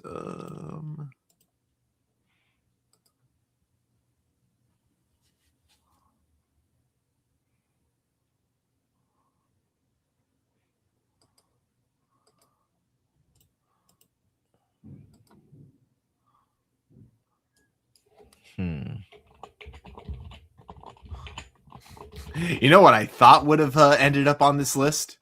What? Tobey Maguire and Andrew Garfield showing up in Spider-Man No Way Home. Oh, yeah. Part of me, like, going into the movie was kind of expecting to be disappointed by that. Here's one. I got some, but yeah, go ahead. Okay, I'm sure you remember this because me and Indy were talking about this when we were reviewing the show, like as it was coming out. But Mephisto, I remember everyone was so sure Mephisto was going to play a huge part in WandaVision. And then, ended up like never even appearing. Yeah, I do. Yeah, I mean, it was like weeks on end. Everybody was like, Mephisto's popping up in this one. It's going to be in this episode. It's going to be revealed. Yeah, and it never did. But yeah, no, that's a good one. I do see one on here too that I would love to have seen. I was a big proponent of this one that I'm really upset that they did. Taylor Swift is Dazzler. That's right. I remember Swift that. as Dazzler in Deadpool and Wolverine would have been perfection. And the fact that it never happened, I'm really, to this day, I'm still kind of bummed that it never happened. I swore up and down that it was certainly going to happen, and it never did. So I'm a little bit bummed about that one. It probably would have made the movie a little bit more enjoyable for me too. I mean, not to say that I hated Deadpool and Wolverine. I certainly enjoyed it for what it was, but it was kind of underwhelming for me in certain areas. But I think Taylor Swift as Dazzler would have put that movie over the top for me for sure. Yeah. They do have another one on here that I see that I don't know. I don't know if it would have just complicated the movie that much more, or I would have been disappointed in it. But Tom Cruise as Iron Man in Doctor Strange 2. That Yeah, he I was remember. he was supposed to appear as an Iron Man variant. I would have loved to have seen it just because it was Tom Cruise. But if he was just going to be there to just be off the way that he was in by Scarlet Witch in Doctor Strange 2, it probably would have disappointed me a little bit more. So I don't know if I can use that in the sense of like a rumor that turned out to be true that would have made the movie better. I probably would have been just a little bit more disappointed. But the Taylor Swift as Dazzler, I think for me would have made Deadpool and Wolverine a little bit better for me personally. That would have been pretty awesome. First of all, the Dazzler, and then second of all, Taylor Swift. Yeah, absolutely. His other question: what are your thoughts on the current beef controversy where Blurred Without Fear called out Comics Explained supporting white supremacists?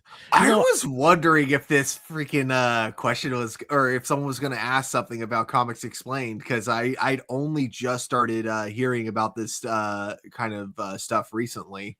Yeah, it's funny. Something came across my TikTok that I didn't quite understand what was going on, but then literally today I was scrolling through, or maybe it was YouTube, scrolling through something that brought up somebody talking about Comics Explained in some of his recent posts. I don't know what it was about, but maybe this is what was going on. So it says, for full context, Comics Explained was caught following nerdrotic and critical thinking on a critical drinker on Twitter. When he was asked why, he responded saying that his father told him a piece of advice was, if you're going to stand for something, then you need to know what the other side stands for, and you need to listen to the other side has to say, not because you respect them, but because you are not 100% right all the time and they are not 100% wrong all the time. And how could you possibly know whether or not you are right if you reject any other opinion than your own?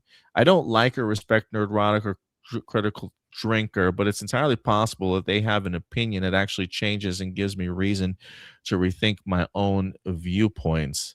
And then he has a link to something in here also. He says, I don't like or respect neurotic, but it is entirely possible they have an opinion that actually changes or gives me reason to rethink my own viewpoints.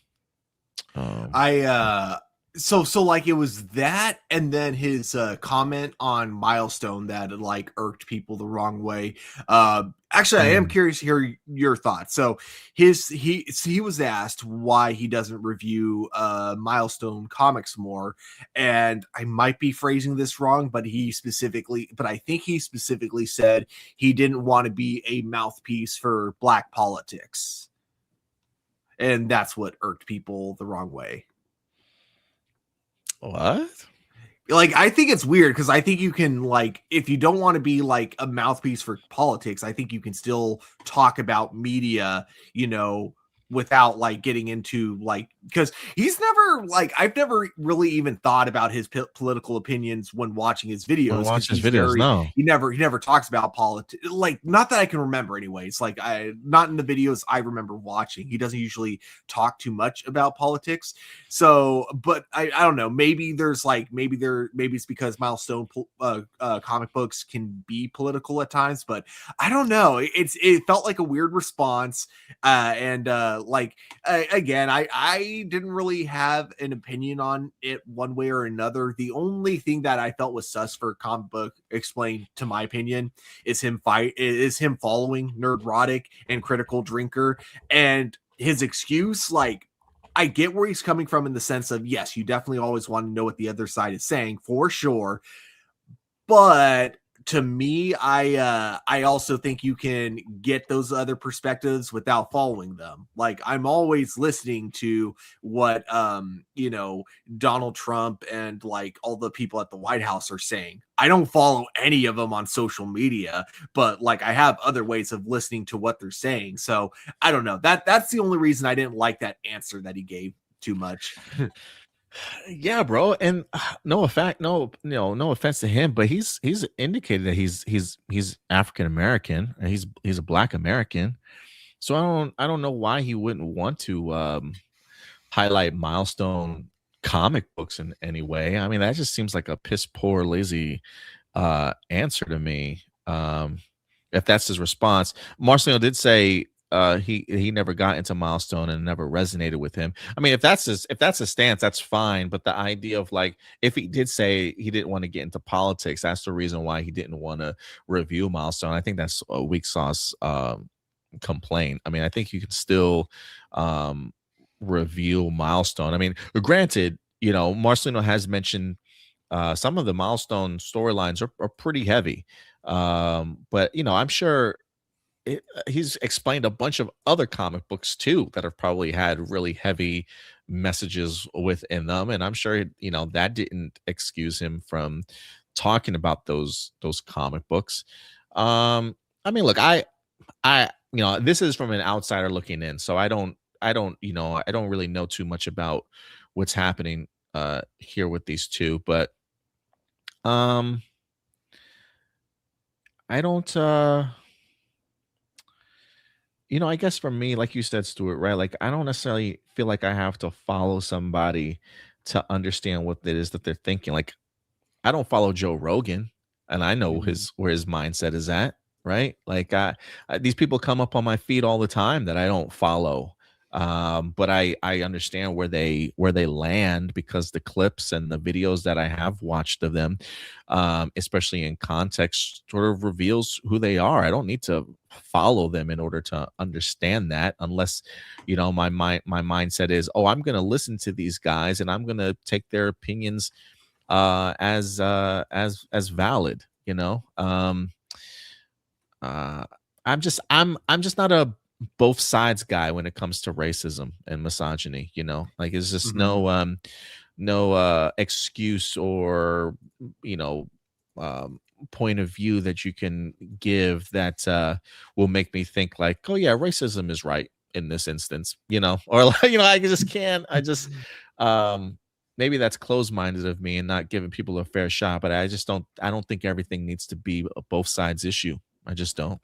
God, so close-minded, not even wanting to listen to the perspective of No, racism. I mean, they might why? have some good No. points here.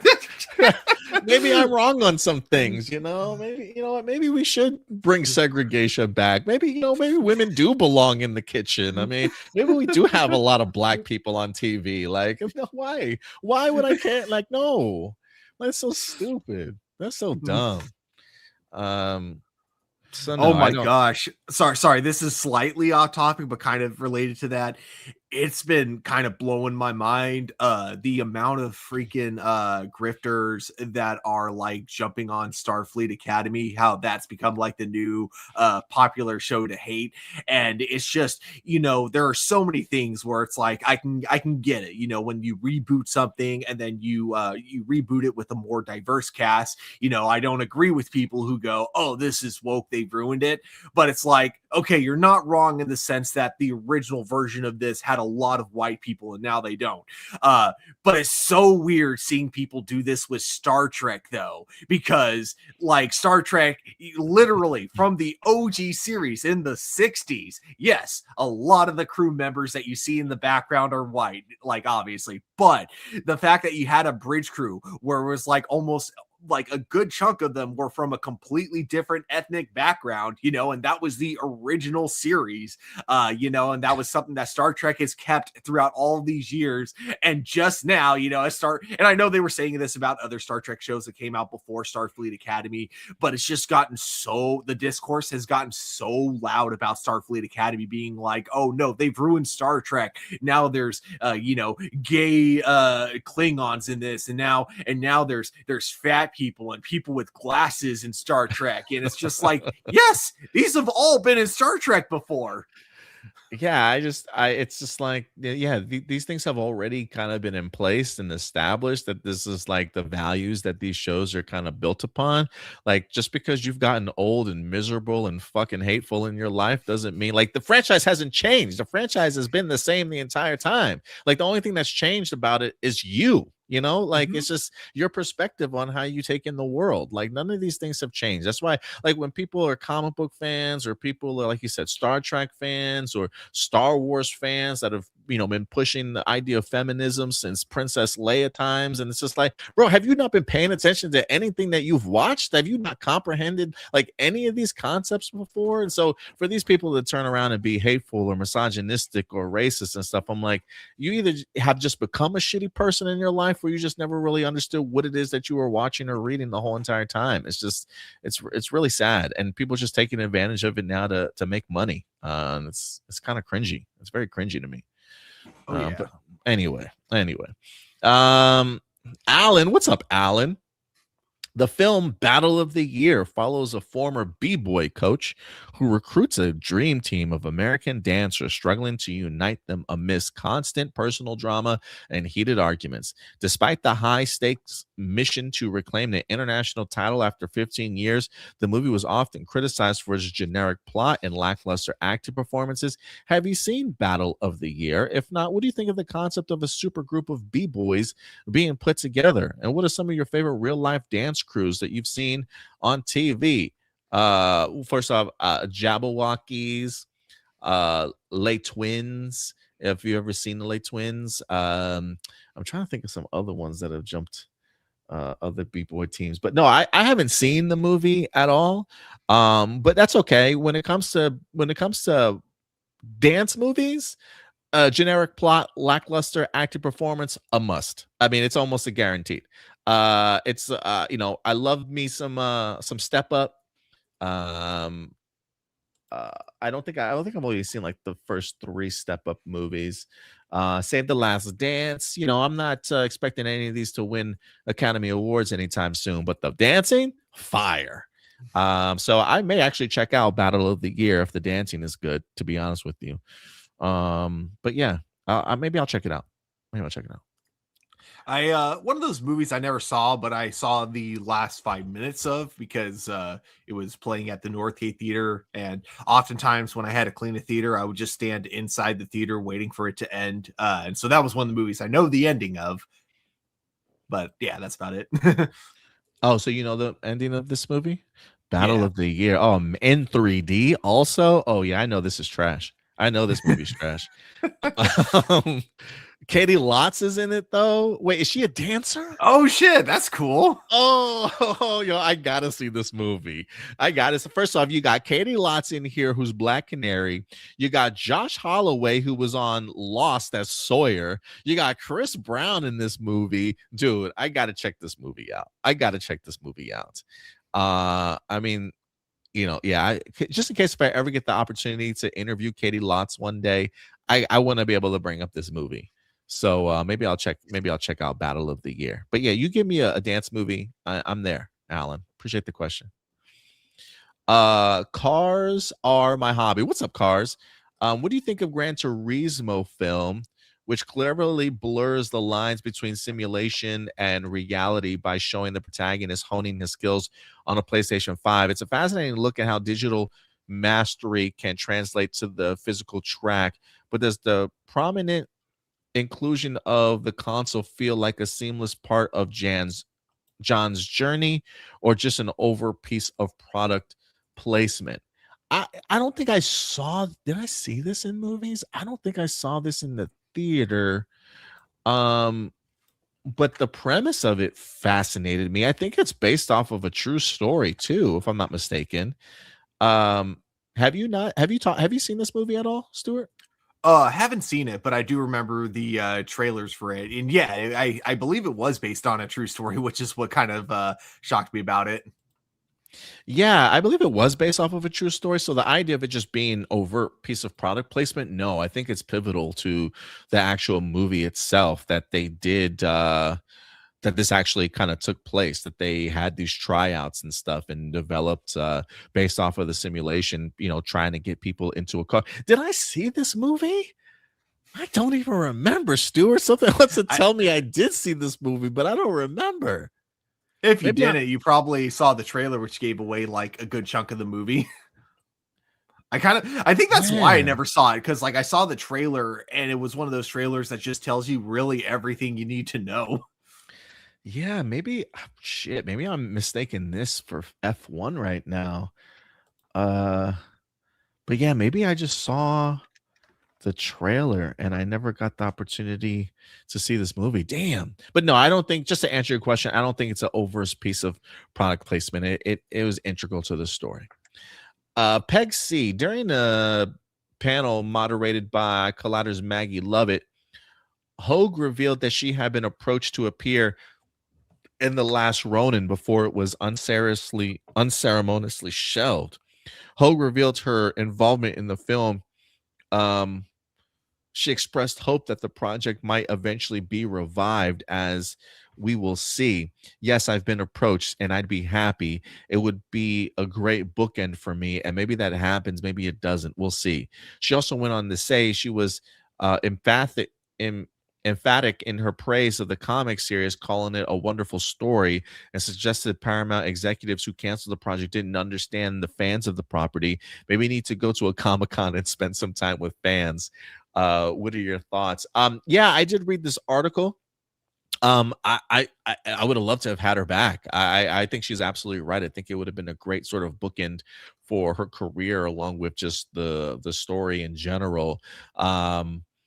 Just because of the fact that the tone of the TMNT movies just changed so drastically after the first TMNT movie, that it really would have been nice to kind of go back to that same tone a little bit, if not a little bit darker. So her placement, it really would have come kind of full circle to me. It probably actually would have felt like a quasi sequel to the Teenage Mutant Ninja Turtles original film in a certain way. But look, we'll see what Paramount executives decide to do. I mean, they seem like they're pretty invested in TMNT right now, but maybe targeting a different category of fans than the adult consumers. I think they did talk about making a novelization of The Last Ronin. I'm sorry, that's not the same thing as a Last Ronin movie. Like, I want a movie over a book. So maybe it is something that they eventually revisit. But I'm still waiting for Paramount to make a good movie under the leadership of the Ellisons, before I can determine whether or not they're even going to be good for the studio. And where they're, are they getting their ideas from algorithms and numbers, like, oh, we should do this instead of what the fans are saying? That I don't know, but maybe she's right. Maybe they should visit a Comic-Con once in their life and get an idea of what it is that fans truly want. Maybe the Ellisons will be at San Diego Comic-Con this year and be able to get some feedback in regards to how people feel about TMNT and The Last Ronin. But I would love to have seen it, Stuart. I really would have. Yeah. Still disappoints me, all the changes that they recently made with Paramount. Yeah, absolutely.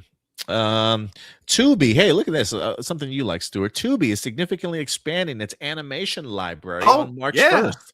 My honorable mention. He heard you. A large collection of Cartoon Networks and Warner Brothers shows for free.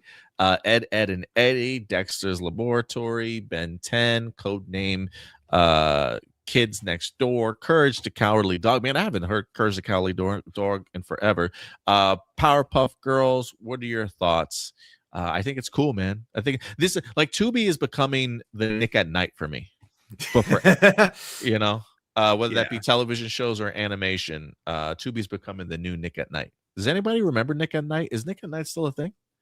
I don't know, because I don't have TV, but I do remember it for sure. That was because I want to say it kicked off with Full House every night. Oh man, see, that's how old I am. That's how old I am.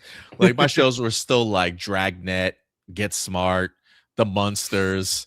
You're talking about like shows I watched growing up in the 90s being on Nick at Night. I remember when Fresh Prince of Bel-Air popped up on Nick at Night, I'm like, yeah, dude, I'm old now. Like I'm old. Like when I used to watch the show in syndication and now it's on reruns at Nick at Night, that's how I know I'm old, bro. It's like really funny. I feel like Nick and Night just became like the rerun for TGIF. It might have become that way, yeah. Yeah, all the sitcoms that became popular through TGIF, just, you know, eventually Nick and Night was like, we'll take those. yeah, we'll take those off your hands. I find it interesting that different toy companies recently acquired popular IPs. Playmates got the Power Rangers. Mattel secured global master toy license for TMNT and a new multi-year partnership with Paramount, ending Playmates Toys' nearly 40-year run. Starting in 2027, Mattel will be producing action figures, vehicles, and games, including products for Mutant Mayhem 2 and the 2028 live action film.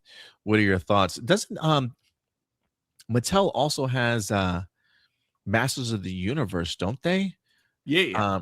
Masters of the Universe just came out with a brand new toy line that resembles the actors from the movies. Like they're launching off Masters of the Universe toy line for the movies. Wasn't that? I think that was in partnership with Super 7, if I'm not mistaken.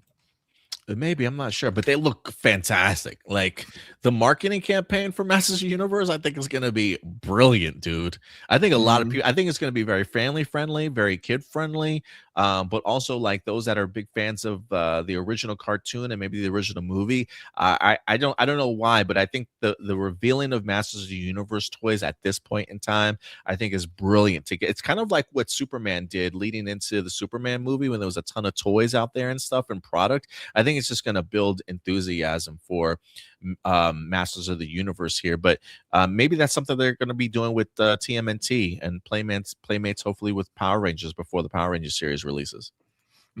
Oh man, I definitely hope they bring back some good Power Rangers toys for that series. I started watching He-Man Masters of the Universe, the original cartoon. I think I'm like 20 episodes into it. I'm just having a really good time with it. It's incredibly cheesy, but like it's fun. Does the theme music still hit? Oh yeah. What gets me about it though, I really I would pay good money for this if I had good money to pay for this, but I want to get my hands on the OG production Bible for this TV show, just because there's a lot of lore that they keep adding to the world of Eternia, and so far, while they usually don't have continuity in the sense of they don't really call back to other episodes, they never step on their own toes. Like there hasn't been any continuity, like contradictions or anything like that. Okay, maybe I'll have to give it a shot again. I remember I watched the first episode saying I'm gonna rewatch this series, and I watched the first episode and I'm like, yeah, this is so cheesy. Like I never went back to it, but maybe you're almost convincing me to give it another shot. So maybe I'll watch it again. One more thing that might convince you. So the first episode, I think like what's interesting is the animation looks like it gets better over time, but what I think it is like they add like a new pose, a new action like once an episode, and because of that they have more assets to use as the show goes on. So I noticed that like as the show continues, He-Man moves around a lot more, but it's also movements that we've already seen from previous episodes. So I think it's like one of those shows where it's like they have such a low budget, but they're at least smart about how they manage that low budget. Yeah, absolutely. We got Jessica Fryman here says, do you think we can finally find some info about the upcoming Power Rangers reboot? And do you think Miles Morales could finally get a live action movie? I don't know if his live action movie is going to happen immediately. I mean, if this movie is supposed to come out in 2027, I don't see a live action movie till like 2030, maybe. If that's the case, maybe he'll pop up, I don't know, as like a cameo in something. But as far as like his own live action movie, yeah, maybe like 2030, based off of like how people receive the his cameo or his appearance in live action. We'll see. Do you think we can finally get some info about the upcoming Power Rangers reboot? Well, we gave some casting news a couple of weeks ago here on the channel, but as far as like full-on details about the series itself, probably Not yet. I believe casting is on its way. I believe production is supposed to begin like March or April. So maybe once production winds up beginning, we'll get more concrete information. But yeah, they haven't even begun shooting the series yet. Marky Parko, there are rumors circulating that Beyond the Spider-Verse could conclude with Miles and Gwen transitioning into the real world, potentially featuring Haley Steinfeld as a live-action Spider-Gwen to maintain vocal continuity and star power. Fans suggest that Miles could be recast with a fresh face, such as Dallas Dupree Young from Cobra Kai. Oh, yeah. Bringing Steinfeld's Gwen into the fold would effectively test the waters for her own solo film. This bold creative leap would avoid the jarring vocal shift seen in reboots like Everybody Hates Chris revival, but would solely allow the original creators the freedom to bridge these dimensions without studio interference. I do think that they will allow the original creators the freedom to bridge those dimensions without studio interference. Whether or not they allow them to partake in producing or writing or directing any of those live action movies, like a live action Spider-Gwen or a live action Miles Morales, that I don't know. But as far as introducing them to bridge those dimensions, I do think that they'll allow Lord and Miller to be the one to do that. It's interesting that he says the rumors circulating Beyond the Spider-Verse. How when did we throw out that theory, Stuart? I feel like we've been saying that theory for years now, haven't we? I believe so. So I just find it fascinating that people are now jumping on board with our thoughts, man. Because I feel like we've been saying this for a minute now. If there is a live action or from Beyond the Spider-Verse, do you think Miles Morales and Gwen Stacy are like the two top choices? How do you feel about Haley Steinfeld possibly being in that role, or would you go somewhere elsewhere? Like the idea of like trying to capture the voice as the same, I don't think voice continuity really matters to me personally.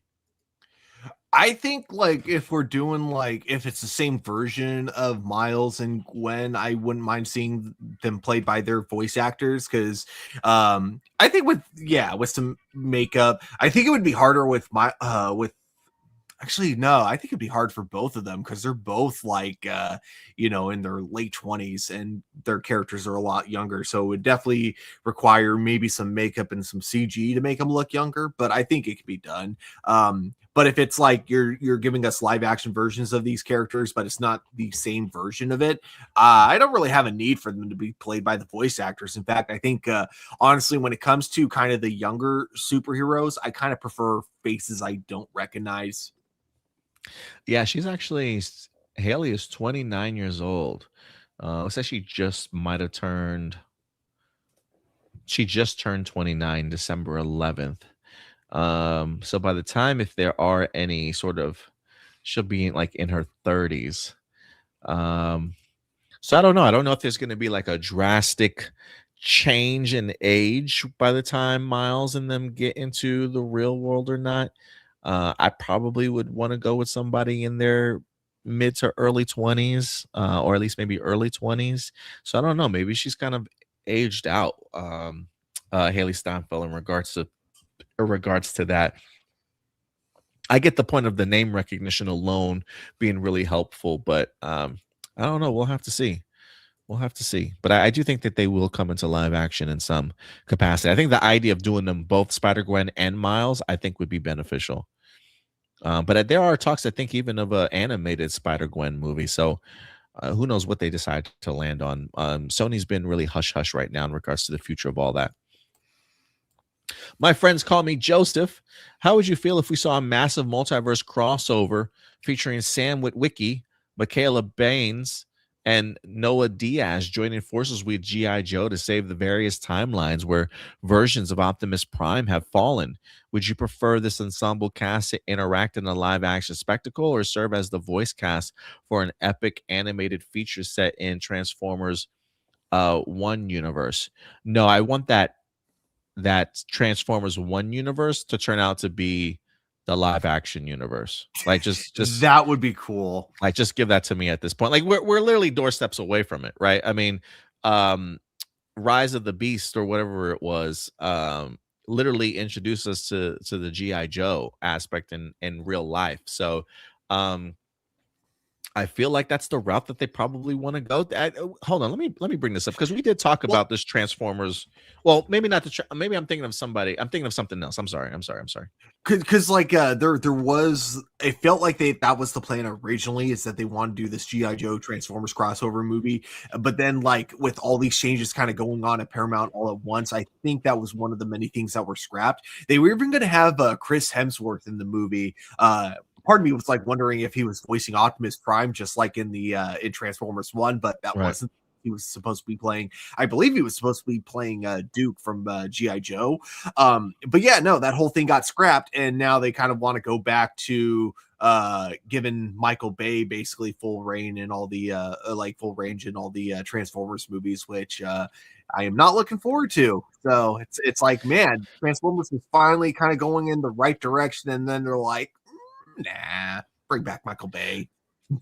Yeah, I mean, I don't know necessarily about the Transformers One universe, but we did talk about this a couple months ago. Um, the adult animated series based off of the Energon universe from Robert Kirkman. Robert Kirkman's Skybound Entertainment has teamed up with Hasbro Entertainment to produce Energon Universe, an adult animated series based on the comic of the same name. That's like a epic crossover between G.I. Joe, Transformers, and Void Rivals mythology. And so my thing is like, why are we making this animated? Like, just bring that into the live action fold. I mean, you already. I would love the idea of Sam Witwicky coming back, Michaela Baines, Noah Diaz, um, crossing over with the GI Joe. I say just take that same Energon universe mentality and make it into a live action universe. It just makes sense to me personally. Yeah. I wonder, to this day, I still don't know how much he contributed to Bumblebee, but I know that when Bumblebee was first announced, Robert Kirkman was originally the head writer on it, but then I guess he had to step down. But I am still curious how much he actually ended up contributing to it in the end. What else we got here? Alex Ramirez, bringing Nicolas Cage back into the Spider-Man role, this time into live action, reimagined as Ben Reilly, offers a mature standalone alternative to the MCU that could pave the way for a multiverse of live-action Spider-Man solo projects once Tom Holland's tenure concludes. While Sony has historically intervened in creative process, the studio's massive TV deal with producers Lord and Miller suggests a period of relative autonomy for these specific creators, providing the series maintains the high critical bar set by the animated films. Will the potential success of this gritty detective saga encourage Sony to let more unique Spider-Verse visions flourish without the usual studio interference? This is what we just talked about, Stuart, when I gave my little monologue on like the importance that I think Lord and Miller have to the Spider-Man aspect of things. Like if Sony is confused about, I wonder why our live action movie stuff doesn't do as well as our animation stuff. And people seem to be relatively hyped about this vision for Spider-Noir. I wonder where the issue certainly is. Like, or I wonder where we should be leaning our focus into. And my thing would be, let's see what is successful about Spider-Man. And what's been successful about Spider-Man has been the animation and the live action TV side of things. And who controls that side? Lord and Miller. Like why we have to just allow them to be focused on just these segments of Spider-Man, but not in the live action movie aspect of things, really boggles my mind. And unless it's a case of Amy Pascal really wants to take all the credit for herself, but she has taken all the credit for herself and she's done a shit poor job. So it's like if I'm the producer over at Sony and I got all these characters to work with, and I need somebody that truly has the love and understands these characters and have been doing phenomenal and original things with them. I'm bringing Lord and Miller in to run my movie side of things and allowing them to, like, I'm just going to be hands off. So this concept of, without the usual studio interference, that would be great. That would truly be great.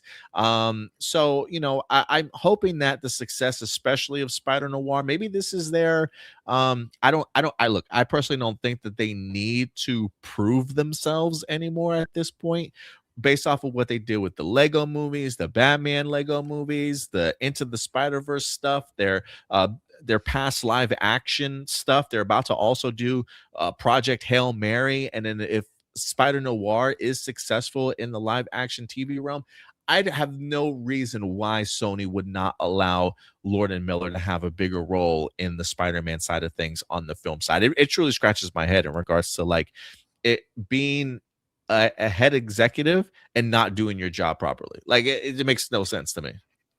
Like these people are on your team, right? Like why aren't you recognizing them and giving them a bigger role than what they already have? It's between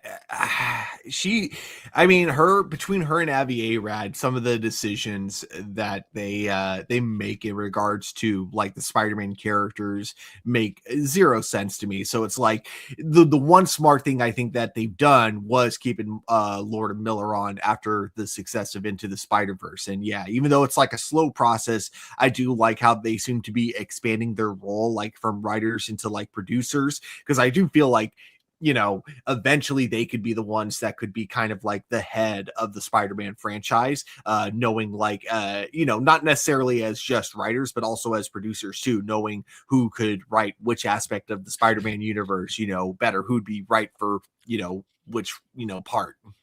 Yeah, no, absolutely. So yeah, no, I think this. I'm hoping that Spider Noir is successful because then we threw out ideas. So like, give me a Spider-Man 2099 series, if you wanted to. I know there's already talks of potentially maybe a Spider-Gwen animated series, but I would be trying to explore other things in live action on streaming if I'm them. But we'll see. We got Nathaniel in the house. While many franchises struggle to maintain their magic, third installments like Rush Hour 3 and Pitch Perfect 3 often face criticism for regressing character growth and introducing outlandish plot twists from bizarre retcons and abandoned romances. These sequels frequently leave fans wondering if the story should have ended while it was ahead. Seems like Spider-Man 3 was the only trilogy to get a significant amount of redemption through Spider-Man No Way Home. Do you think most movie franchises should strictly stick to being duologies to avoid their common pitfalls? I think trilogies are the perfect way to tell a story. So I don't think duologies are the better way, but I do kind of get where you're coming from because a lot of movie franchises do tend to fumble it with the third film. But I don't know. I guess it just depends on how the character is handled. I haven't seen. Okay, so Rush Hour 3 was one of the examples. The other one was Pitch Perfect 3. Is that correct? Yeah. Problem is, I haven't seen any of the Pitch Perfect movies, and I haven't seen Rush Hour 3 in so long. I don't remember which ways the characters might have regressed. He also talks about Spider-Man 3, but then that movie only being redeemed through Spider-Man No Way Home. Yeah. That one I get, because of Peter Parker. Yeah, okay. Actually, you know what? I will say this. In regards to Spider-Man 3, the way they handled his character, I do kind of wish he I don't know. Like, I wish there was a little bit more after the epilogue instead of leaving it ambiguous. And I think they did it because it wasn't meant to be a trilogy. It was meant to, be a full-on franchise. Like, it was meant to have multiple movies. So I kind of get it. But I also think that, because it ended that way, they ended it with Peter Parker kind of going down on a very bitter note that I understand left fans with a really bad taste in their mouth. So I totally get that. Yeah, I guess it just depends on the movie and the story you're trying to tell. Yeah, I agree with you. Blossom, hey, just out of curiosity, of all the genres in movies, what kinds do you guys like? Ooh. I think action, horror, and comedy are my 3 go-tos. Man, fantasy for me. I do love a good thriller and probably adventure. Probably adventure. Yeah. Cool. You guys remember Spike from Power Rangers Samurai? I thought about him returning in Imaginatrix. He knows the kid's secrets along with Bull and Skull. While since their maturity in the finale for In Space, I thought about Bulk and Skull being promoted to secret keepers for my Tokuger identities. They totally earned it. Am I right? Spike finds out about Team Imaginatrix on his own. Yeah, I do like the idea of them being secret keepers. They definitely have earned it. You know, I don't think I've ever seen the actor that plays Spike. Does he go to Power Ranger conventions at all? I don't know. Because now I'm curious. And then last bit of questions from the most talented man in the world.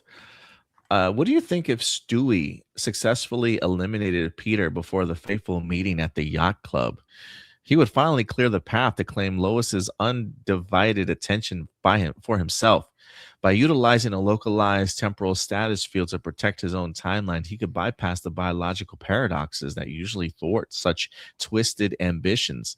With his father out of the picture and his existence secured, how would Stewie handle the dull reality of being married to the woman he spent years trying to assassinate?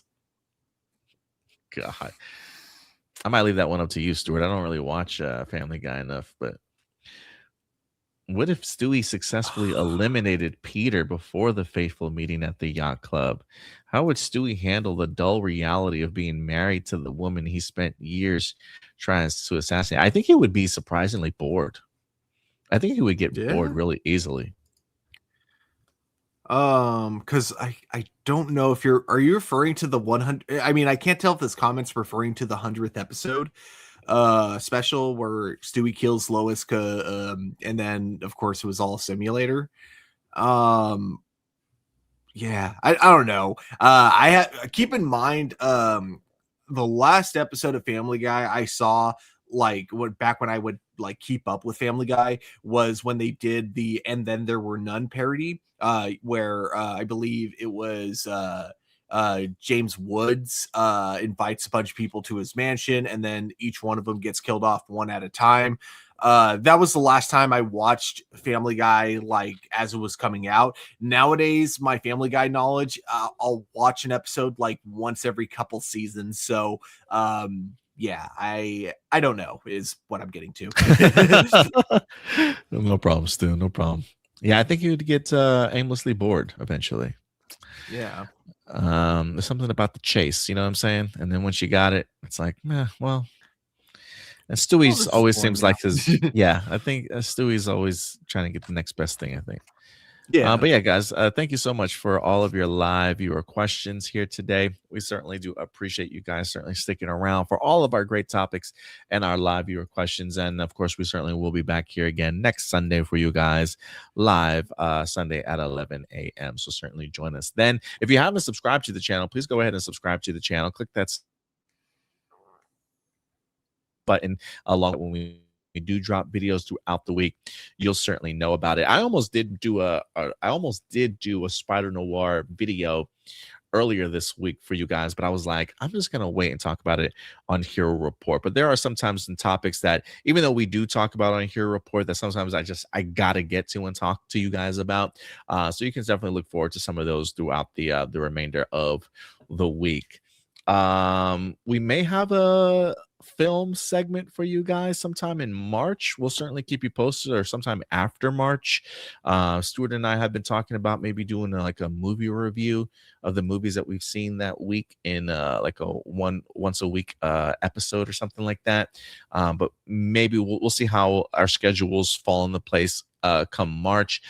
In April, I do believe we're going to be kicking off a Star Wars podcast for you guys, also to go online with the Darth Maul stuff that is going to be dropping, the animated series, and any news that drops for you guys also.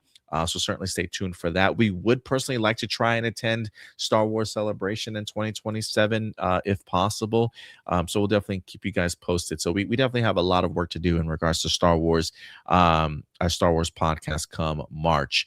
But Stuart, you got any other plans this week, man? And if anybody can find you on social media, where can they find you, sir? You guys can find me at Turbo201 over on Instagram, TikTok, and Letterbox. This week, today I got a small local comic event I'm going to, but other than that, just nothing big planned this week. Nice.